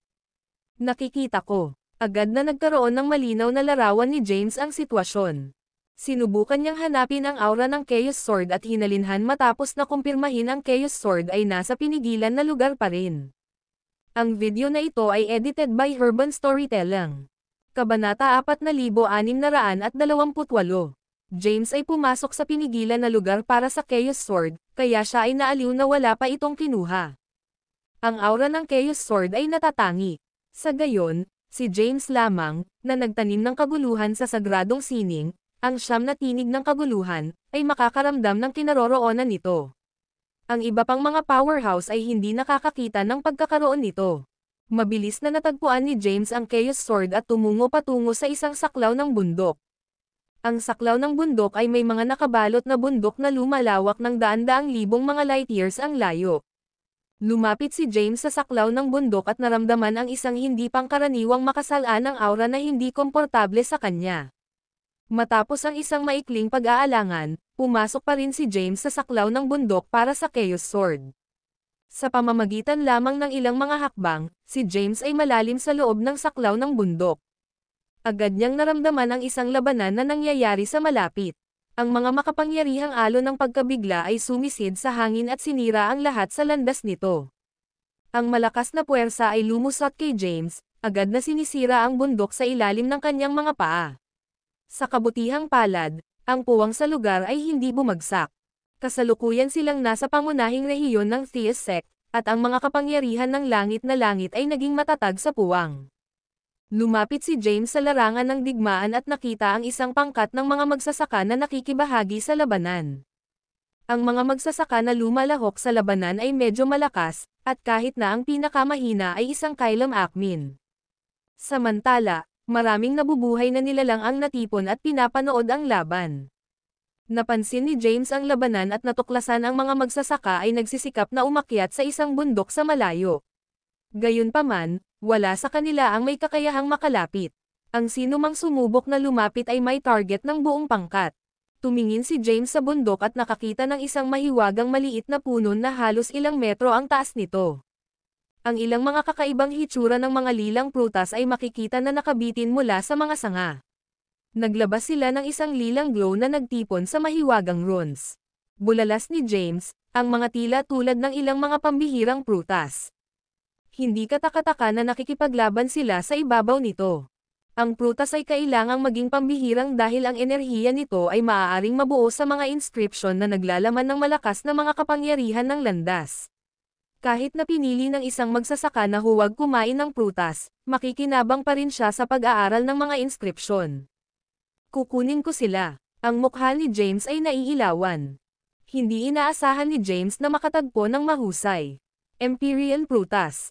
Naaktibo niya ang Blight Omniscience at agad na lumitaw sa bundok. Tumayo siya sa harap ng maliit na puno at tiningnan ang mga lilang prutas. Nang walang anumang pag-aatubili, tinangka niyang ibagsak ang puno. Gayunpaman, hindi niya maiangat ang puno sa kabila ng paggamit ng lahat ng kanyang lakas. Bigla, nakaramdam siya ng 12 ng mga makapangyarihang pag-atake na darating. 12 ng mga powerhouse sa huling yugto ng ranggo ng Kylum Acme ay sinalakay siya ng sabay-sabay. Noong nakaraan, si James ay maaaring matakot sa harap ng 12 ng mga Kylum Acmens. Gayunpaman, natagod siya sa isang mahusay na bun sa sekta ng Saber at ginaisang ang kanyang libong mga landas na banal na katawan, na pinayagan siyang pumasok sa huling yugto ng ikasyam na yugto ng Omniscience Path. Bukod dito, nagkaroon siya ng ilang oras upang linangin, at ang kanyang ranggo ng paglilinang, pati na rin ang kanyang lakas, ay napabuti ng labis. Pinagsama ni James ang kanyang mga landas sa landas upang makabuo ng isang halo sa paligid niya upang hadlangan ang nakakatakot na pag-atake. Boom! Maraming mga pagsabog ang sumabog sa epekto. Kahit na ang puwang sa lugar na ito ay matatag, ang mga pag-atake ng 12 ng mga Kylum Acmens ay sapat na upang makapinsala sa puwang. Ang mga bitek ay nagsimulang bumuo sa espasyo at mabilis na kumalat. Ang libo-libong mga landas ni James ay malakas, at naipasok na niya ang huling yugto ng ikasyam na yugto ng Omniscience Path. Gayunpaman, hindi pa rin niya makatiis ang mga pag-atake mula sa 12 ng mga powerhouse. Ang halo na nilikha niya ay agad na nasira, at ang kanyang pisikal na katawan ay nasugatan. Ang video na ito ay edited by Urban Storytelling. Kabanata 4629. James Blood Energy Churn. Hindi mapigilan ito, naglabas siya ng isang bibig ng dugo. Kaagad pagkatapos, ang isang pangalawang pag-ikot ng pag-atake ay dumating. Ayaw ni James na walang ingat na hadlangan ang mga pag-atake at mabilis na tumakas sa malayo. Boom! Sa sandaling lumayo siya sa malayo, ang espiritual na bundok siya ay ilang sandali na ang nakaraan ay sinaktan ng mga nakakatakot na puwersa. Gayunpaman, ang mga powerhouse ay hindi sapat na malakas upang sirain ang bundok. Fuck! Kailangan ba iyon? Pinahid ni James ang dugo mula sa kanyang mga labi at sinumpa sila, ilan lamang ang mga prutas na Empiran. Bakit ka nagdudulot ng napakalaking eksena? Matapos iwan ni James ang espiritual na bundok, ang iba pang mga powerhouse ay tumigil sa pag-atake sa kanya. Ang biglaang hitsura ni James ay huminto sa mga laban. Ang mga powerhouse ay lumulutang sa hangin, na nakatitig sa isa't isa ng warong. Ito ay kahanga-hanga. Panipi, isang tinig ang nagmula sa likuran ni James. Tumalikod si James at tiningnan ang matatandang lalaki na may pagod na kahoy na kawani na lumitaw sa likuran niya nang walang tunog. Ang matatandang lalaki ay may isang napakakulubat na hitsura. Siya ay kalbo at nagsuot ng isang masungit na balabal. Inscan ni James ang matatandang lalaki mula ulo hanggang paa. Sino ka? Ang matatandang lalaki ay ngumiti ng maliwanag at sinabing, ang pangalan ko ay Zeno Lente. Zeno Lente. Nakatingin sa kanya si James. Yip, ako iyon. Ano ang pangalan mo? 49, casual na sagot ni James. Lumakad si Zeno kay James at tumingin sa mga lilang prutas sa malayong espiritual na bundok. Ang kanyang mukha ay sumabog sa isang maliwanag na pagnanasa, ngunit itinago niya agad ang kanyang damdamin. Alam mo ba kung ano ang mga prutas na iyon? Tinanong ni James matapos mapansin ang tingin ni Zeno na naayos sa mga prutas. Si Zeno ay sumabog sa kanyang mga saloobin at sumagot, syempre. Ganito ba? Pag-aalaga upang paliwanagan ako tungkol sa kanila. Naintriga si James. Ang puno ay tila napakapambihira. Ang mga prutas nito ay naglabas ng nagliliwanag na ilaw na maaaring mabuo sa mga mahiwagang inskripsyon. Kahit na nilinang ni James ang primal mantra, hindi niya agad maiintindihan ang kahulugan ng mga inskripsyon ng prutas. Ang ekspresyon ni Zeno ay naging solemna. Matapos ang isang maikling pag-iisip, sumagot siya, ito ay isang puno na naiwan ng isang malakas na senior. Sino iyon? Nakatingin si James sa kanya. Isang walang kapantay na powerhouse na walang sino mang nang ahas na hamanin.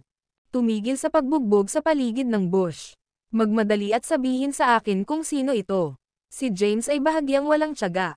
Ahem, ahem. Ilang beses nang nag-cough si Zeno at sinabing, ang puno ay tinatawag na path tree, at ang mga prutas nito ay tinatawag na mga prutas na landas. Ang puno ay isang ordinaryong puno ng prutas na lumago sa tirahan ng powerhouse na ito. Gayunpaman, ito ay mutated dahil sa masaganang kapangyarihan ng Panginoon nito. James ay nag-usisa tungkol sa powerhouse na pinag-uusapan ni Zeno. Gayunpaman, hindi ipinaliwanag ni Zeno ang pagkakakilanlan ng mga powerhouse. Tiningnan niya ang landas ng landas sa itaas ng espiritual na bundok at tinanong, gusto mo ba ng mga landas ng landas? Siyempre, pinahihit ni James ang kanyang mga mata. Bakit sinubukan niyang agawin ang mga ito kung hindi niya gusto ang mga ito? Gayunpaman, ang puno ng landas ay konektado sa espiritual na bundok. Kahit na ginamit niya ang lahat ng kanyang lakas, hindi niya nagawang ma-apro ang puno ng landas. Ang espiritual na bundok ay napakamisteryoso at naglalaman ng malakas na enerhiya. Kahit na ang 12-12 ng mga powerhouse na umaatake ng magkasama ay hindi sapat upang sirain ito. Ang pagkuha ng mga landas ng prutas ay tila imposible. Ngumiti si Zeno at sinabing, alam ko kung paano ay uproot ang landas ng tatlo. Tumingin sa kanya si James at tinanong, talaga? Tumango si Zeno at sinabing, yip. Ngunit may kondisyon ako. Magpatuloy. Gayunpaman, ang puno ay hindi umusbong sa isang buhay na nilalang. Sa halip, lumago ito ng mga landas ng landas, nakapakipakinabang sa mga magsasaka. Binigyan ni Zeno si James ng isang hindi malinaw na paliwanag. Si James ay bahagyang nag-aalinlangan matapos marinig ang kanyang mga salita. Ito ba talaga ang kaimahimala? Marami nang nakaranas si James sa nakaraan, ngunit hindi siya naniniwala kay Zeno. Tinanong niya, sino ang powerhouse na iyong pinag-uusapan? Siya ba ay isang tao mula sa kaguluhan ng distrito? Ang video na ito ay edited by Urban Storytelling. Kabanata 4630. Mayroong 9 na prutas sa puno ng landas. Ituturo ko sa iyo kung paano ito ay uproot, at gagawa ka ng aksyon. Maaari kang magkaroon ng 5, at kukuha ako ng 4. Paano ito tunog? Panipi. Nag-isip si James. Ang pakikitungo ay hindi mukhang makatwiran sa kanya. Maraming mga powerhouse sa paligid ng lugar. Kailangang gawin ni James ang lahat kung siya ang kumikilos. Maaaring siya ay malubhang nasugatan sa proseso. Matapos timbangin ang pakikitungo, sinabi ni James, humihiling ka ng sobra. Nag-aambag ka lamang ng solusyon at hindi karapat-dapat na marami. Karamihan sa karamihan, bibigyan kita ng 2. Nais mong makipagtulungan o hindi sa iyo. Hindi ito mahalaga sa akin. Nagretort si Zeno, ano ang impyerno? Paano mo maluluwang ang isang matandang lalaki? Kalimutan ito. Ayaw kong makipagtalo sa iyo. Magkakaroon ako ng 3. Iyon ang aking huling alok. Deal. Sumang-ayon si James. Nakakakita ng ngiti ni James Triumph, na pagtanto ni Zeno na siya ay na-trick. Bulong niya, hindi ako dapat makompromiso. Sige, magmadali at sabihin sa akin kung paano ay uproot ang puno ng landas. Sinabi ni Zeno na nakangiting, ito ay napakasimple. Sa ilalim ng espiritual na bundok ay isang makapangyarihang pormasayon. Kailangan mo lamang masira ang pormasayon at madaling ma-uproot ang puno ng landas. Ganun ba? Tinitingnan siya ni James. Bakit hindi ko maramdaman ang pagbuo dito? Pagkatapos magsalita, sinubukan ni James na i-scan ang lugar para sa pagbuo. Gayunpaman, hindi niya maiintindihan ang pagkakaroon o kapangyarihan mula sa mga inskripsyon ng pagbuo. Si James ay bihasa sa landas ng pagbuo ngunit hindi makita ang pagbuo. Kaya, hindi niya maiwasang mag-alinlangan sa mga salita ng matatanda. Sagot ni Zeno, ito ang katotohanan. Ang pasukan sa pagbuo ay nasa puno ng landas. Kahit na hindi ito mababawas, maaari mo itong paikutan. Hanggat iikot mo ang puno ng kaunti, maaari kang pumunta sa ilalim ng espiritual na bundok. Posible mayroong iba pang mga boons at kayamanan sa ilalim doon. Si James ay tumingin kay Zeno na kainahinala. Boons at treasures, sigurado ka, paano mo malalaman? Sinabi ni Zeno, hindi mo kailangang malaman. Kailangan mo lang gawin tulad ng sinabi ko. Hihintayin kita sa labas. Basagin ang porma sayon pagkatapos mong pumunta sa ilalim ng espiritual na bundok upang ma-uproot ko ang puno ng landas. Tinitingnan siya ni James at tinanong, bakit hindi ikaw ang masisira ang porma sayon, at naghihintay ako sa labas upang mabugbog ang puno. Tumugon si Zeno na nakangiti, kung masisira ko ang porma sayon, hindi ko nakakailanganin ang iyong tulong. Sa lahat ng narito, ikaw lamang ang taong may kakayahang masira ang pagbuo. Bakit pa ako makikipagtulungan sa iyo? Sapat na walang kaparirikan, magmadali. Hinawakan ni James ang kanyang baba na pensibo. Hindi mahalaga kung gaano tiningnan ni James ang matatandang lalaki, parang siya ang isang artist. Gayunpaman, nadama ni James ang kanyang lakas matapos na mapabuti ito ng malaki at nais na subukan ang plano. Ang video na ito ay edited by Urban Storytelling. Kabanata 4631. James ginamit ang kanyang kapangyarihan upang sugpuin ang kanyang panloob na pinsala. Pag-scan ng kanyang paligid, napansin niya na natapos na ang labanan. Maraming mga powerhouse ang tumayo sa kalangitan, na nagmamasid sa bawat isa. Hindi alam kung gaano katagal ang labanan at kung gaano karaming mga powerhouse ang lumapit sa espiritual na bundok. Kahit na lumapit na sila sa puno ng landas, walang makakaalis. Ang prutas ng landas ay mas mahiwagang, ito ay hindi maiiwasan. Bukod, kung sino man ang lumapit dito ay aatake. Kaya, walang nabubuhay na ng ahas na lumapit dito. Matapos malaman ang sitwasyon sa pamamagitan ng pagtingin sa kanyang paligid, tiningnan ni James si Zeno at sinabing, kung nagsisinungaling ka sa akin, haharapin kita mamaya. Pagkatapos, ginamit niya ang Blight Omniscience at nawala. Sa susunod na sandali, lumitaw siya bago ang puno ng landas. Isinasaalang-alang ang kanyang nakaraang karanasan, si James ay labis na maingat sa oras na ito. Ginamit niya ang landas ng walang kabuluhan sa sandaling siya ay lumitaw, na nagpapalabas ng isang puting halo. Kaagad, ang kanyang aura ay umabot sa matinding. Kasabay nito, ang hindi mabilang na mga inskripsyon ay lumitaw sa paligid niya. Ang mga inskripsyon ay nagtipon at nabuo ng isang protection na kalasag. Maraming mga powerhouse ang naramdaman sa kanya nang magpakita siya. Ang lahat ng mga ito ay naglunsad ng mga pag-atake sa kanya. Sa sandaling iyon, hinayla na ni James at pinaikot ang puno ng landas. Habang dumadaloy ang puno ng landas, isang mahiwagang anim na itinuro na figure ng bituin ang lumitaw sa tuktok ng bundok. Nang lumitaw ang bituin, naramdaman ni James ang isang kakaibang lakas. Agad siyang hinihigop ng kapangyarihan at nawala. Ang isang malaking lakas ng kapangyarihan ay nakarating sa sandaling nawala siya. Boom! Ang mga pagsabog ay napuno ang tuktok ng bundok. Ha! Ano ang nangyayari? Paano siya biglang nawala? Ang mga powerhouse sa paligid ni James ay nagulat. Hindi nila alam na may mga porma sayon sa tuktok ng bundok at binuksan na ni James ang mga porma sayon. Mula sa kanilang pananaw, pumasok lamang si James sa espiritual na bundok upang hilahin ang puno ng landas kasama ang mga ugat nito. Si James ay nasisipsip sa pagbuo ng isang mahiwagang kapangyarihan. Nang siya ay lumitaw muli, nasa ibang mundo na siya.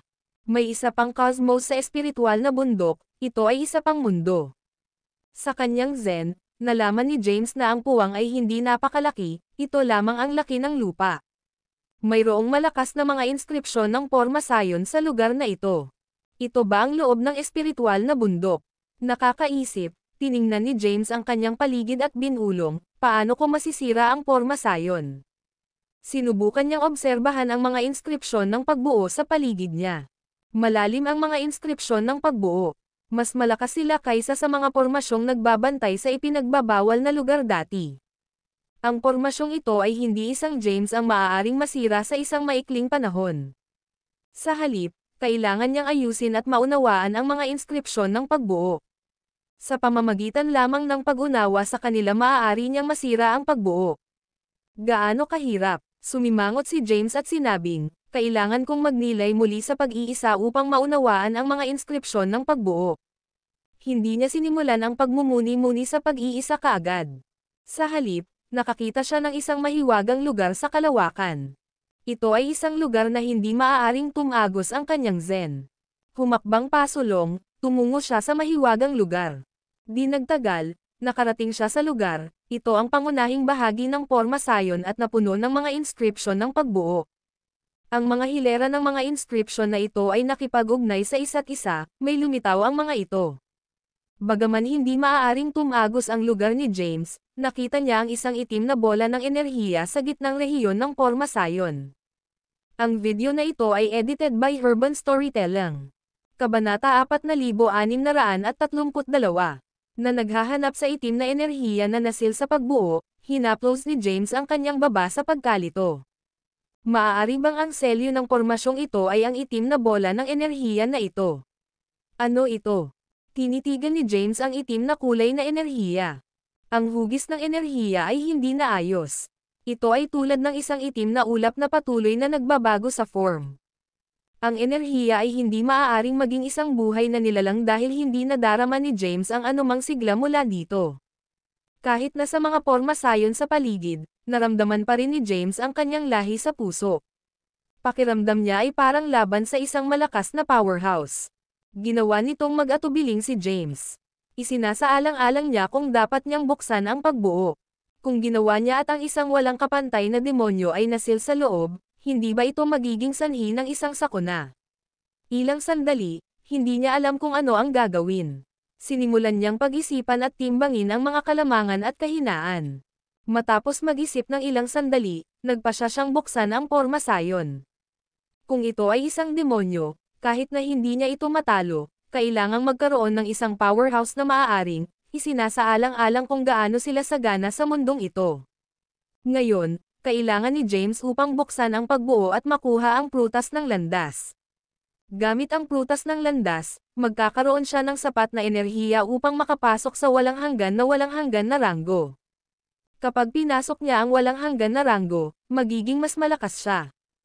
Kapag alam niya kung ano ang gagawin, nakaupo siya sa lupa gamit ang kanyang mga binti na tumawid at nagtayo ng isang pagbuo ng oras sa paligid niya. Pagkatapos, sinimulan niyang pag-aralan ang mga inskripsyon ng pagbuo. Ang mas maraming mga inskripsyon ng porma sayon na kanyang pinag-aralan, mas malalim ang kanyang pag-unawa sa pagbuo ay naging. Bagaman kakaiba ang porma sayon, matapos na maunawaan ang primal mantra, maaari niyang masira ang anumang porma sayon sa pinakapangunahing at pinakasimpleng mga inskripsyon ng porma sayon. Pagkatapos nito, kailangan lang niyang ibawas ang mga ito. Ang pamamaraang ito ay naging madali para sa kanya na masira ang mga porma sayon. Sa pagbuo ng oras, ang mga araw ay lumipad. Di nagtagal, naiintindihan ni James ang pagbuo sa lugar na ito. Sa pagkakalat ng pagbuo ng oras, naramdaman niya ang oras at natagpuan na 10,000 taon na ang lumipas. Nagtataka siya kung umalis na ang mga nabubuhay na nilalang sa labas. Sa pagtingin sa pagbuo sa unahan, humakbang siya pasulong. Habang pinataas niya ang kanyang mga kamay, ang pinaka-primitive na mga inscription ng porma sayon ay lumitaw mula sa kanyang mga palad. Ang mga inscription ng pormasyong ito ay pumasok sa pagbuo at patuloy na nagbabago. Sa isang sulyap ng isang mata, naging misteryoso at komplikadong mga inskripsyon ng porma sayon. Ang mga inskripsyon ng pagbuo ay tulad ng isang susi. Sa isang iglap, binuksan ang pagbuo. Kapag binuksan ang pagbuo, nabuo ang isang crack, at ang itim na kulay na enerhiya ay lumipad. Ang enerhiya ay lumitaw sa harap ni James, na bumubuo ng isang hindi kilalang hayop. Ang hayop ay isang ilusyon. Nararamdaman ni James ang isang kakilakilabot at masamang enerhiya. Nakatitig siya sa itim na ulap. Pagkaraan ng ilang sandali, nakumpirma niya na hindi ito isang buhay na pagkatao ngunit isang bola ng enerhiya. Naglalaman ito ng isang enerhiya ng matinding kasamaan. Nagtataka ako kung aling pamumuhay ang nabigyan ng seal na enerhiya na ito, bulong ni James. Ang enerhiya ay lumulutang bago si James bago maging itim na fog at lumilipad patungo sa kalangitan. Kahit na nasira ang porma sayon, hindi binuksan ni James ang mga porma sayon ng mundong ito.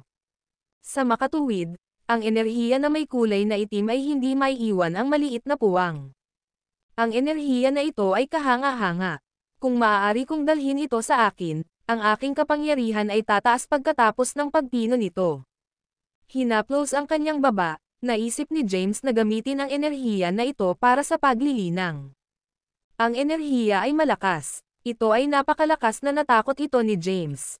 Hindi ito mahina kaysa sa isang walang kapantay na powerhouse, ito ay naaayon sa habang buhay na kapangyarihan ng isang Kailam Akmin o kahit na mas malakas. Hindi ako pipigil. Matapos ang isang sandali ng pagsasaalang-alang, naisip niya ang isang ideya. Ang video na ito ay edited by Urban Storytelling. Kabanata 4633. James ay nagtaas ng kanyang kamay, at lumitaw ang isang hindi sinasadyang palad, malakas na hinayla ang itim na hamog sa hangin. Kapag nakuha ang hamog na ulap, sumabog ito, na nagpapalabas ng isang nakakatakot na kapangyarihan, ito ay nabasag ang nakamamatay na palma na nilikha ni James. Ang lakas ay lumipad kay James paatras, nagubo pa siya ng dugo. Napakalakas nito, hindi niya maiwasang magulat. Sa sandaling iyon, isang crack ang lumitaw sa pagbuo bago ito nawala. Ang itim na bola ng enerhiya ay umalis sa mundo kasama ang pagkawala ng porma sayon. Samantala, naramdaman ni James ang isang labanan na nangyayari sa labas ng mundo. Kaagad, lumipad siya at lumitaw sa labas ng mundo. Nang makarating siya, napansin niya ang maraming mga powerhouse na nakapalibot kay Zeno. Ang matandang kawani sa kanyang kamay ay naging banal, na nagpapalabas ng isang sinag ng ilaw at nakakatakot na kapangyarihan. Alam ni James na nakuha ni Zeno ang fruit ng landas. Ginamit niya ang Blithe Omniscience at agad na lumitaw sa labanan. Kaagad, hinawakan niya si Zeno at nawala. Sa susunod na sandali, nakarating sila sa pinakamalalim na bahagi ng isang saklaw ng bundok. Sa pinakamalalim na bahagi ng isang hindi nakatira na lambak, pinakawalan ni James si Zeno. Pagkatapos, inabot niya ang kanyang kamay at sinabing, "Ibigay mo sa akin." Sa pamamagitan ng isang maliwanag na ngiti, kinuha ni Zeno ang puno ng landas at kinuha ang 3 prutas bago ibigay ang puno ng landas kay James. Matapos mapanatili ang puno ng landas, tinanong ni James, "Alam mo ba kung ano ang itim na kulay na enerhiya na nasil sa espasyo sa loob ng espiritual na bundok?"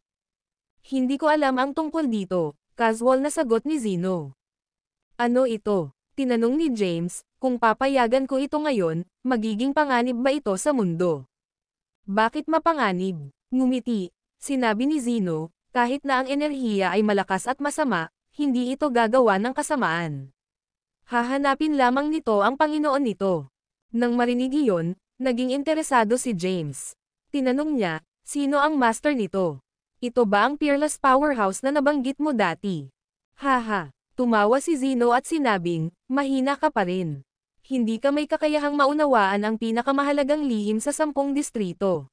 Kailangan mong malaman na ang kapayapaan ay nakamit sa 10 distrito dahil sa Peerless Powerhouse na iyon." Habang siya ay nagsalita, nawala ang kanyang katawan mula sa paningin ni James.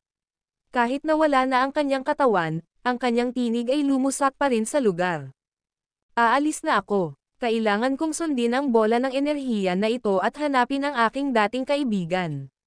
Makakakita ulit tayo sa isa't isa kapag tama ang oras." Ang tinig ni Zeno ay lumala hanggang sa namatay ito. Sa pagtingin sa walang bisa sa malayo, sumimangot si James at nagbulong, "Anong gulo?" Hindi niya pinansin ang mga bagay na ito at kinuha ang landas ng landas. Nakatitig siya sa mahiwagang puno at mga prutas nito, sensing ng enerhiya ng landas at malakas na kapangyarihan sa mga prutas ng landas. Ang enerhiya ng isang prutas ng landas ay sapat na upang matulungan akong makapasok sa walang hanggan na kataas-taasang ranggo ng landas, mahina ang pag-ungol ni James. Ang enerhiya ng mga prutas na ito ay napakalakas, ito ay sapat na sapat para sa paglilinang. Gayunpaman, kailangan niyang hanapin ang Chaos Sword. Magninilay lamang siya sa pag-iisa at subukang ipasok ang walang hanggan na kataas-taasang ranggo ng landas pagkatapos mahanap ang Chaos Sword. Tulad ng malapit na siyang hanapin ang Chaos Sword, napagtanto niya na ang puwang na naruroon niya ay nasil, na sinundan ng hitsura ng maraming mga powerhouse. "Narito ka ng mas maaga kaysa sa inaasahan. Sumimangot si James. Ang video na ito ay edited by Urban Storytelling. Kabanata 4634. Habang si James ay malapit nang hanapin ang Chaos Sword, ang kanyang nakapalibot na espasyo ay selyadong. Pagkatapos, ang isang malaking bilang ng mga powerhouse ay lumitaw sa lugar na nakapaligid kay James. Agad na ginamit ni James ang Blight Omniscience upang makatakas sa lugar. Gayunpaman, ang selyo sa espasyo ay malakas, at ang kanyang Blight Omniscience ay epektibo laban dito. Hindi makatakas si James. Sa halip, ang kanyang katawan ay bumangga sa selyo, ang ulo nito ay nagsimulang mag-ikot na parang siya ay tumama sa isang matigas na bagay. Hinimok niya ang ilan sa kanyang kapangyarihan, at ang pagkahilo ay kumupas. Ay kamay ang item. Kung nais mong mabuhay, ibigay ito. Maraming tinig ang tumunog mula sa paligid ni James. Alam ni James na ang mga powerhouse ay narito para sa prutas ng landas. Ito ay lamang na hindi nila alam ang background ng prutas ng landas. In-scan ni James ang kanyang paligid. Mayroong hindi bababa sa 100 nabubuhay na nilalang dito. Karamihan sa kanila ay nasa huling yugto ng ranggo ng Kylem Acme. Ang ilan ay nakarating pa sa walang hanggan. Ang kanilang mga auras ay malakas. Sumimangot si James. Tila magkakaroon ng matinding labanan ngayon, bulong ni James. Pagkatapos, tiningnan niya ang mga nabubuhay na nilalang na nakapaligid sa kanya. Sa isang ngiti, sinabi niya, wala akong sa akin. Kinuha ng monghe ang lahat. Bakit hindi mo siya susundan? Kahit napapatayin mo ako, wala akong ibibigay sa iyo. Panipi. Tumigil sa pagpapanggap. Lahat tayo ay nakakita ng monghe na nagbibigay sa puno sa iyo. Mayroong maraming mga prutas sa puno. Ang pakikinig sa kanila ay nagsabi na nagbigay ng sakit sa ulo si James. Sa pamamagitan ng isang ngiti, sinabi niya, kahit na mayroon ako nito, marami sa inyo dito. Sino ang dapat kong ibigay? Ako, syempre, ibigay mo sa akin. Ito ay akin. Maraming mga powerhouse ang nagsalita ng paisa-isa. Gusto ng lahat ang fruit ng landas. Sa sandaling iyon, isang tao ang lumakad pasulong at lumitaw malapit kay James. Sinabi niya, ako ay isang alagad ng Theus sect, please hand over the path tree. Ibabalik ko ito sa sekta. Ang lalaki ay nagsuot ng isang asol na balabal. Siya ay nagpakita ng bata at matikas. Sinulyapan siya ni James at sinabing, bakit ko ito ibibigay sa iyo? Bakit mo sinasayang ang oras mo sa kanya? Alisin mo lang siya. Ang ilan sa mga ito ay hindi na makatayo at maghintay. Pinakawalan nila ang kanilang lakas, na may hawak na isang nakasisilaw na taybak sa kamay, ang kanilang mga katawan ay sumabog at lumitaw sa harap ni James. Sa sandaling lumitaw sila, sumabog ang enerhiya ng taybak at tumungo mismo kay James. Si James ay nag-sneer. Itinaas niya ang kanyang kamay, at lumitaw si Power mula sa kanyang palad. Malakas, nilabanan niya ang enerhiya ng taybak at ikinalat ito. Sa isang instant, ang enerhiya ng taybak ay wala nang makikita. Alam ni James na ang isang labanan upang makuha ang puno ng landas ay magaganap. Kaagad, pinasok niya ang estado ng landas ng walang kabuluhan, ang katawan nito ay naging mainit-init, at pinalabas niya ang isang puting halo, ang espiritual na kapangyarihang ito ay nagsimulang tumaas. Pinakawalan niya ang kanyang mga kalamnan. Matagal na mula nang lumaban ako. Mula pa nang dumating sa mga panlabas na hangganan, wala siyang tamang labanan. Kabilang sa mga nabubuhay na nilalang na naroroon, hindi isa sa kanila ang isang tunay na powerhouse. Wala nang naaayon sa representante na pinuno at pinuno ng sekta ng Demonium. Naniniwala si James na hindi siya mawawala sa kanila. Sa halip, maaari niyang durugan sila. Sino ang pupunta muna? Kalmado si James habang tinanong niya, o nais mong lumapit sa akin ng buo? Gaano ka mapagmataas? Wala kang alam. Ang video na ito ay edited by Urban Storytelling. Kabanata 4635. James mga salita ay nagalit sa mga powerhouse na naroroon. Hindi mabilang na mga powerhouse ang naghila ng kanilang mga tibak. Noon lang, nawala ang katawan ni James. Pagkatapos, lumitaw siya sa likod ng mga powerhouse at sinaktan ang kanilang likuran gamit ang kanyang puwersa ng palad. Halos agad, daan-daang mga powerhouse ang nasugatan. Kahit na ang lugar ay isang selyadong espasyo at hindi maiiwan si James, maaari pa rin niyang gamitin ang Blight Omniscience sa loob ng kalawakan. Agad niya itong pinapagalidad at sinalakay ang daan-daang mga powerhouse. Kahit na ang karamihan sa mga powerhouse ay nasa huling yugto ng ranggo ng Kylum Acme, hindi sila tugma ni James. Mahina ka. Matapos lumipat si James, lumitaw siya sa hangganan ng selyo. Casual, sinabi niya, sa palagay mo ba ay maaaring matrap ako ng spatial seal? Pagkatapos, isang taybak ang lumitaw sa kanyang kamay. Ito ay ang Celestial Sword na pinino gamit ang ilaw ng ranggo ng Terra Acme. Hawak ang taybak, ginamit ni James ang lahat ng kanyang lakas upang salakayin ang spatial seal. Crack! Agad na nasira ang spatial seal, at lumitaw ang isang crack. Samantala, nawala ang katawan ni James mula sa mga tanawin ng mga powerhouse. Kalmado, umalis siya. Hindi siya maaaring gawin ng mga powerhouse. Matapos umalis si James sa lugar, sinasadya niyang itago at itinago ang kanyang aura. Upang maiwasan ang hindi kinakailangang problema, binago niya ang kanyang aura at hitsura. Sa susunod na sandali, lumitaw siya bilang isang chubby cultivator. Nakasuot siya ng hitsura ni Henrik. Bagaman hindi natatakot si James sa mga nabubuhay na nilalang dito, ayaw niyang labanan sila. Sa kasalukuyan, kailangan niyang hanapin ang Chaos Sword at iwanan ang lugar. Kapag natiyak ang kanyang kaligtasan, sinimulan niyang maramdaman ang aura ng Chaos Sword. Ang aura ng Chaos Sword ay mahina, ngunit maaari pa rin niyang maramdaman ito dahil nilinang niya ang kaguluhan sa sagradong sining at ang siyam na tinig ng kaguluhan. Kasunod ng kanyang pandama, sumulong siya pasulong. Di nagtagal, nakarating siya sa isang kakaibang lugar. Nang lumapit sa lugar na ito, naramdaman ni James ang isang malakas na hangarin ng taybak. Sword Mount. Nakita ni James ang isang malaking tablet na bato. Mayroong dalawang salita dito. Ang mga salita ay hindi naiwan ng mga nabubuhay na nilalang. Nabuo sila ng enerhiya ng taybak dito. Sumulyap sa tablet, napansin ni James ang hindi mabilang na mga armas na natigil sa lupa. Ang mga sandata ay nagpalabas ng malakas na enerhiya. Sa kabilang banda, maraming mga nabubuhay na nilalang sa Sword Mount. Sinusubukan ng mga nabubuhay na nilalang na hilahin ang mga banal na taybak sa lupa, ngunit walang nagtagumpay. Ano ang kasaysayan ng Sword Mount? Hinaplos ni James ang kanyang baba. Dito nabibilang ang mga armas ng Diyos. Isang boses ang tumunog mula sa likuran. Lumingon si James sa direksyon ng boses at nakita si Zeno na naglalakad gamit ang isang stick. Ang pagbago ng kanyang aura at hitsura, hindi maiwasang mapigilan ni James, nakilala niya ba ako? Ikaw. Nagpanggap si James na magtanong. I save ito. Inilunsad ni Zeno ang kanyang mga mata at sinabing, maaari kang magtago mula sa ibang mga nabubuhay na nilalang, ngunit hindi ka maaaring magtago sa akin. Nahuli si James. Paano mo ako nakilala? Pagkatapos, binago niya ang paksa at tinanong, hindi ka ba umalis? Bakit ka narito? At ano ang kasaysayan ng Sword Mount? Mahigpit, tumugon si Zeno, nag-iwan ako. Nagpunta ako upang hanapin ang itim na bola ng enerhiya, ngunit pinangunahan ako dito.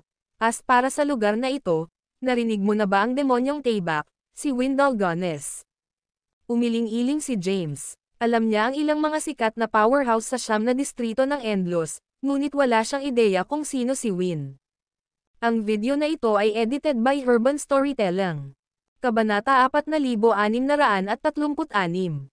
Ano ang background ni Win? Naguguluhan, tiningnan ni James si Zeno. Ipinaliwanag ni Zeno, si Win ay subordinate at kaibigan ni Emperor Raya. Nakipaglaban sila at pinagpala ang Endlos. Emperor Raya ay sumabog sa pamamagitan ng Endlos at tumungo sa mga panlabas na hangganan ng Endlos upang labanan laban sa kaaway.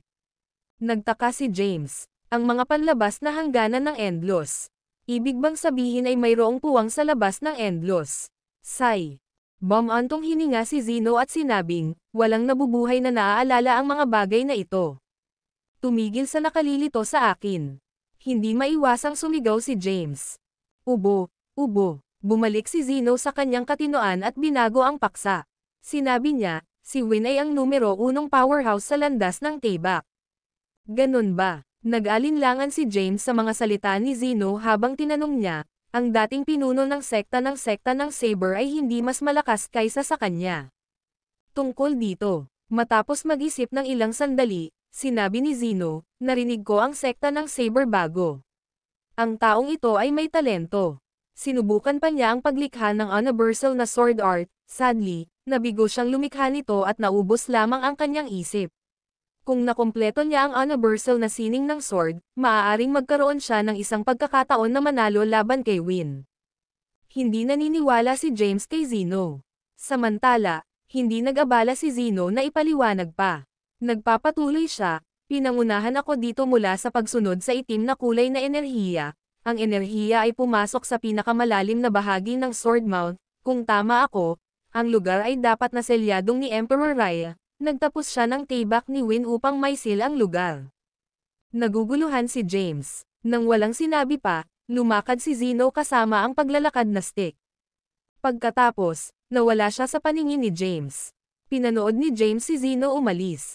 Sino ang Emperor Raya? Nabanggit ba niya ang Senior Zeno? Panipi. Umiling-iling si James at tumigil sa pag-iisip tungkol sa bagay na ito. Humakbang pasulong, pumasok siya sa Mount.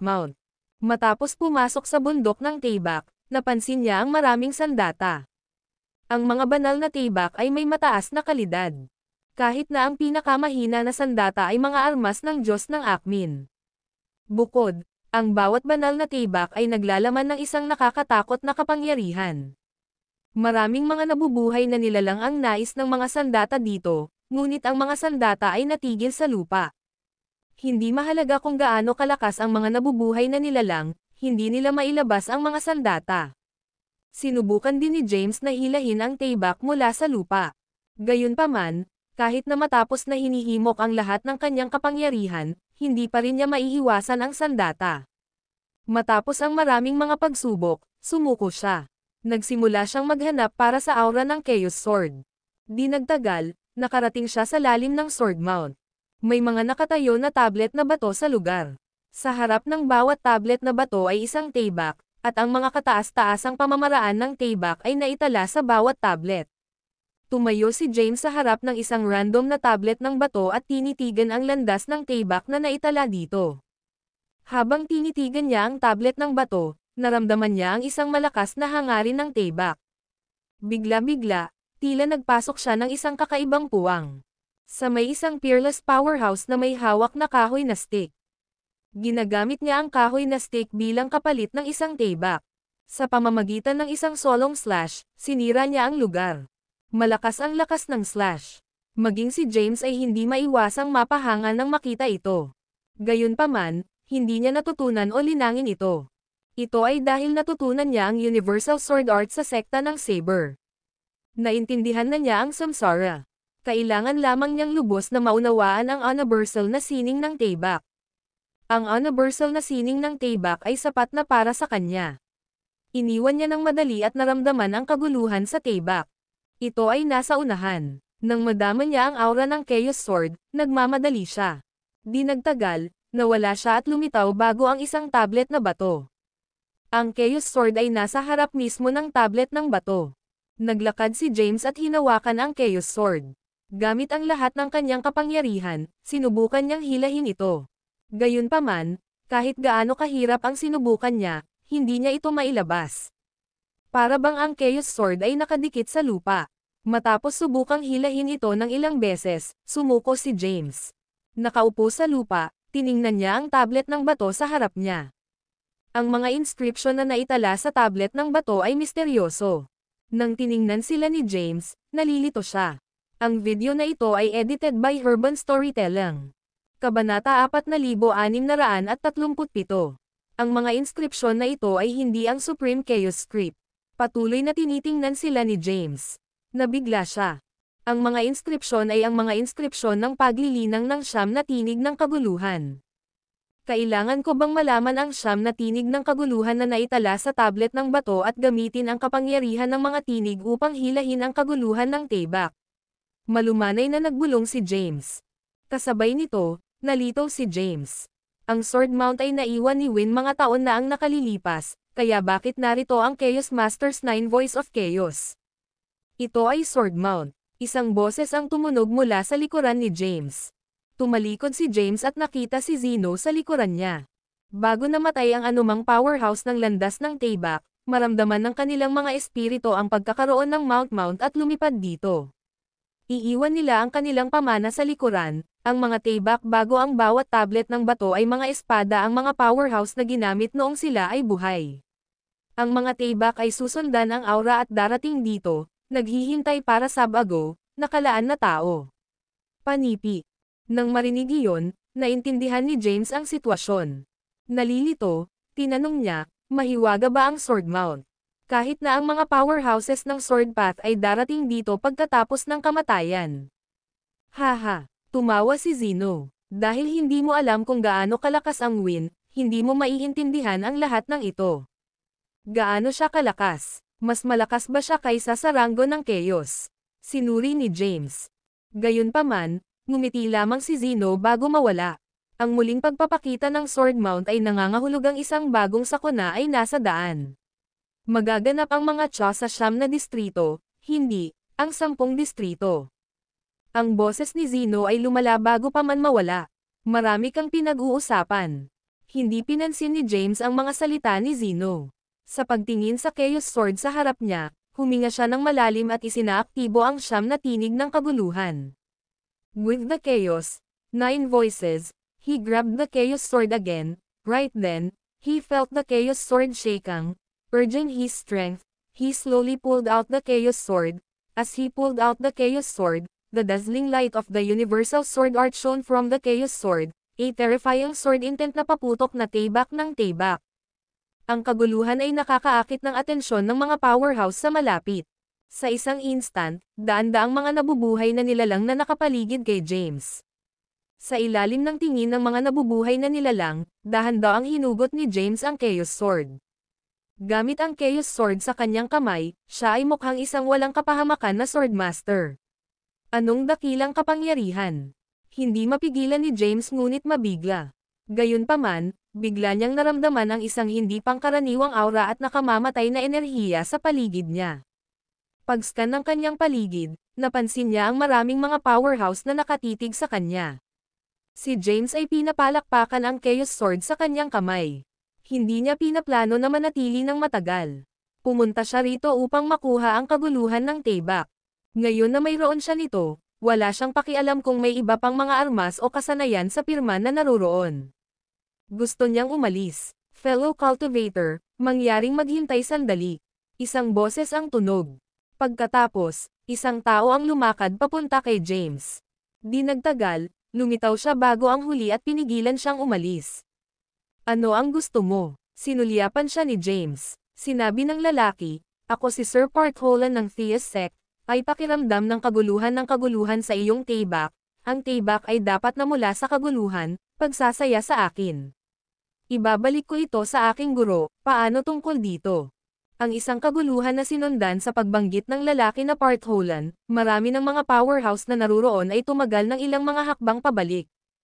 Ang video na ito ay edited by Urban Storytelling. Kabanata 4638. Ang sekta ng Theus ay ang pinakamalakas na sekta sa distrito ng Theus. Hindi kasama ang pinuno ng distrito ng Theus, kakaunti lamang ang mga walang talo na buhay na nilalang.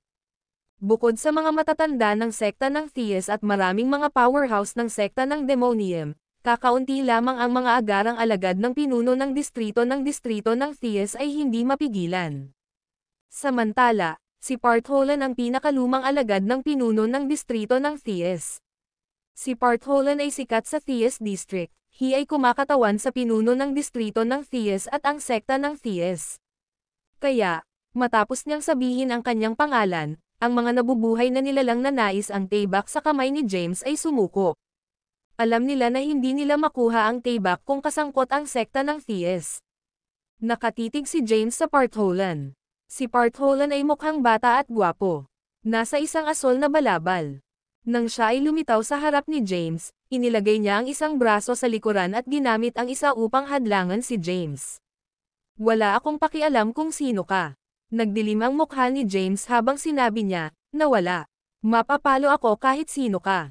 Si Partholan ay nakuha. Hindi niya inaasahan ang isang buhay na tatanggi sa kanya. Inihayag pa niya na siya ang alagad ng pinuno ng Thies District, ngunit hindi nagmamalasakit si James. Sa buong sekta ng Thies, hindi pa niya nakilala ang isang taong mayabang. Naiintindihan mo ba ang sinasabi mo? Ang mukha ni Partholland ay nagdilim din.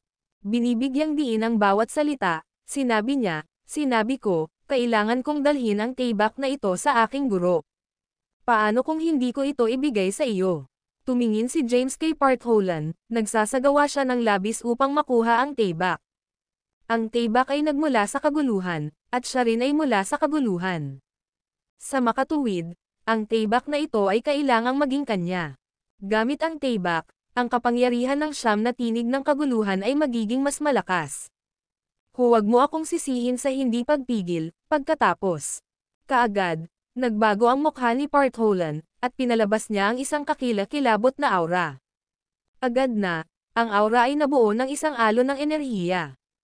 Habang hindi binibigyang pansin ni James, ang kanyang katawan ay lumipad paatras.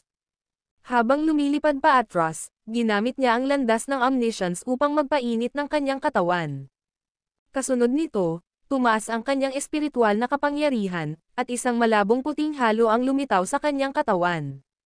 Si James ay mukhang isang santo. Nakatayo sa kalagitnaan ng hangin, hinawakan niya ang Chaos Sword at itinuro sa Partholland sa malayo. Kung nais mo ang aking tayback, tingnan kung mayroon kang kakayahang kunin ito sa akin. Pagkatapos, ang tinig ng master ng dugo ng ninuno ay tumunog sa kanyang isipan. James, maging maingat, Partholland ay medyo malakas, he's on par with Windale of the Invincible Sect, hindi ka kanyang tugma. Nang marinig iyon, wala na si James sa labanan. Kahit na siya ay napakalakas, wala siyang pagkakataon na manalo laban kay Windale, iisip niya kung ano ang gagawin. Partholland, magkikita ulit tayo sa susunod. Ang tinig ni James ay tumunog pa rin sa lugar, ngunit wala na siya. Ginamit niya ang Blight Omniscience at umalis kaagad sa lugar. Wala na siyang makikita. Dahil nakuha niya ang Chaos Sword, hindi na kailangan niyang manatili doon. Sa susunod na sandali, lumitaw siya sa malawak na endless na walang bisa. Matapos madama ang aura sa malapit at napagtanto na hindi siya sinundan ni Partholland, pinakawalan niya ang isang buntong hininga. Gayunpaman, hindi siya nagtagal ng matagal. Nagmamadali, umalis siya sa lugar na ito. Matapos gawin itong malayo sa lugar, bumalik siya sa kanyang orihinal na aura at hitsura. Patuloy siyang gumagamit ng Blight Omniscience upang maglakbay. Sa huli, tumungo siya sa isang malakas na universo sa distrito ng Thies. Ang universo ay ang gitnang universo ng distrito ng Thies. Sa universo na ang mga pormasyong teleportation na konektado sa iba pang mga distrito. Nanatili si James sa lungsod. Makalipas ang ilang buwan, nadama niya na hindi na siya maaaring manatiling idle. Kailangang maghanap siya ng isang lugar upang linangin. Kailangan niyang ipasok ang walang hanggan na kataas-taasang landas. Saan ako pupunta? Ang video na ito ay edited by Urban Storytelling. Kabanata 4639. James ay nabalisa. Naglalakad sa nakagaganyak na kalye at nakatingin sa abalang karamihan ng tao, na puno siya ng pag-aalala. Ang lungsod ay maunlad, ngunit wala siyang kilala.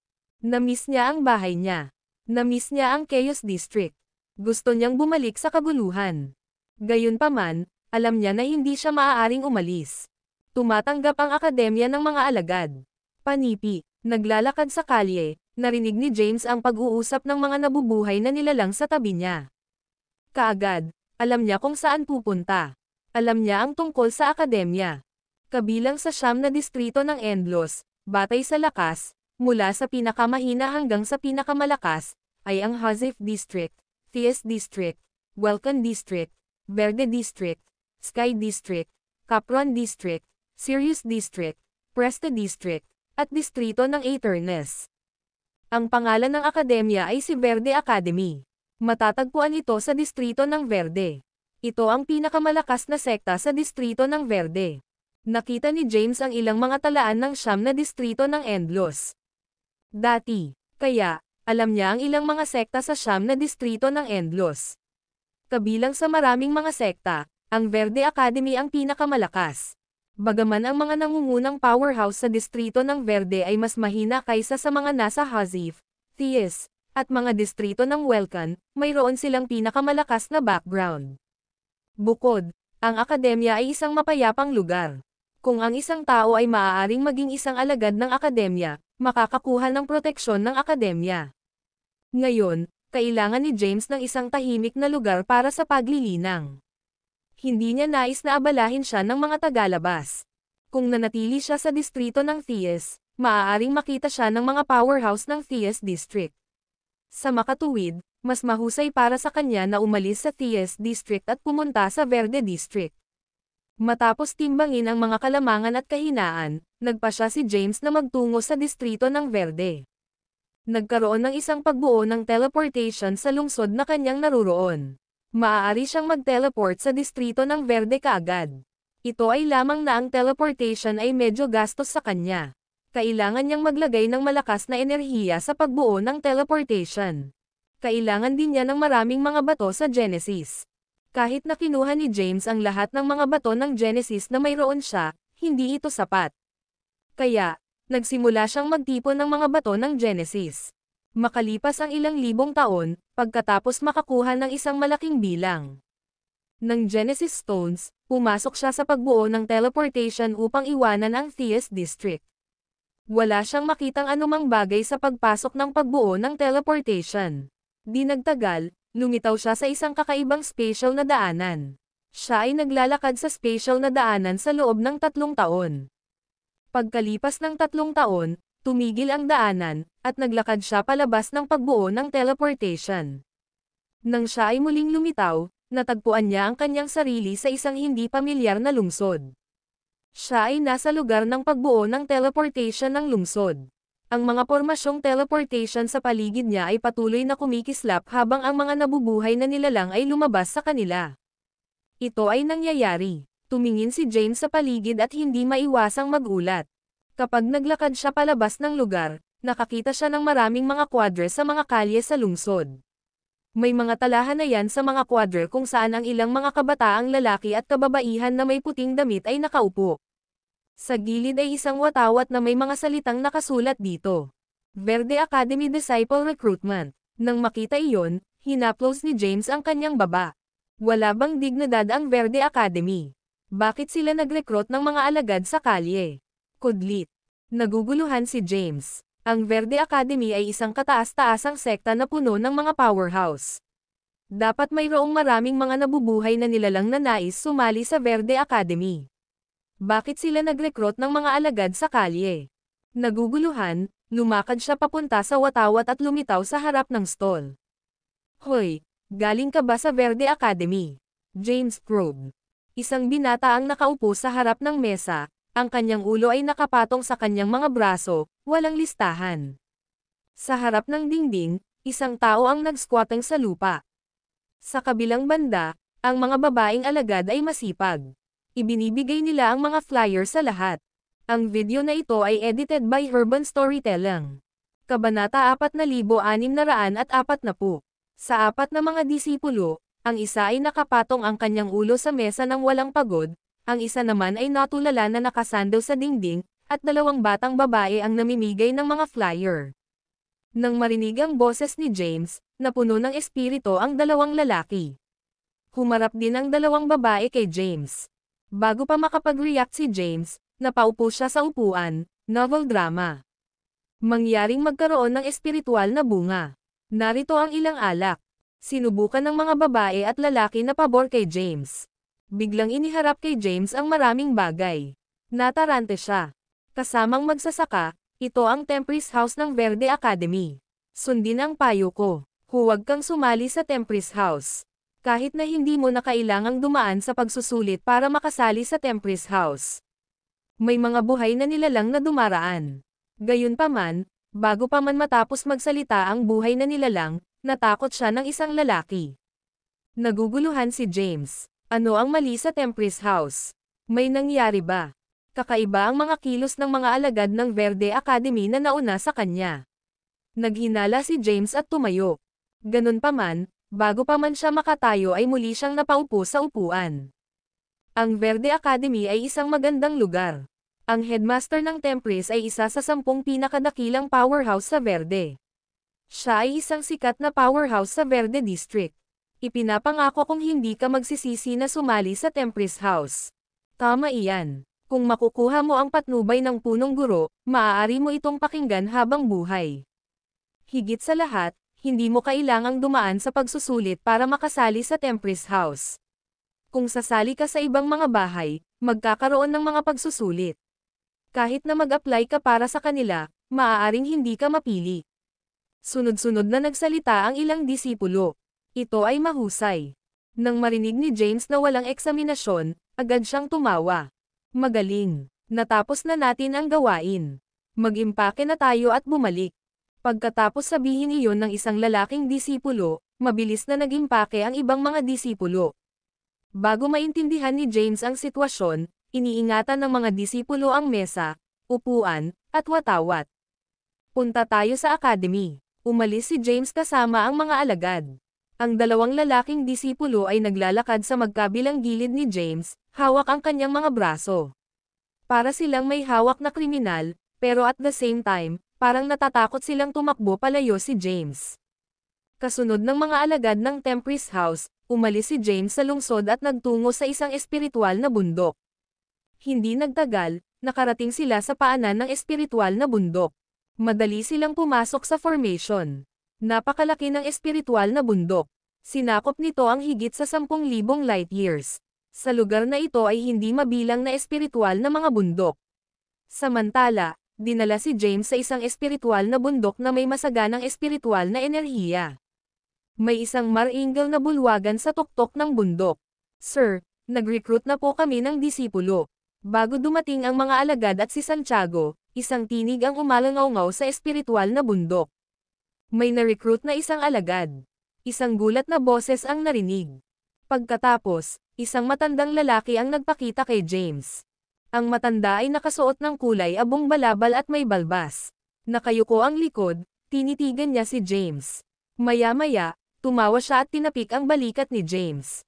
Haha, hindi naman masama ang disipulong ito. Malakas ang pisikal na kapangyarihan niya. Mas magaling siya sa inyo. Agad namang pinuri ng matanda si James. Sir, sinira mo ang reputasyon ng Tempris House. Kinailangan kong maglagay ng labis na pagsisikap para lamang makakuha ng isang disipulo. Tama iyan. After so many years, isa lang ang nakuha namin. Ang ilang mga alagad ay nagsimulang humingi ng mga gantimpala. Lahat kayo ay gagantimpalaan. Maaari kayong pumili ng anumang supernatural na manual sa silid ng aklatan, malakas na sabi ng matanda. Salamat, sir.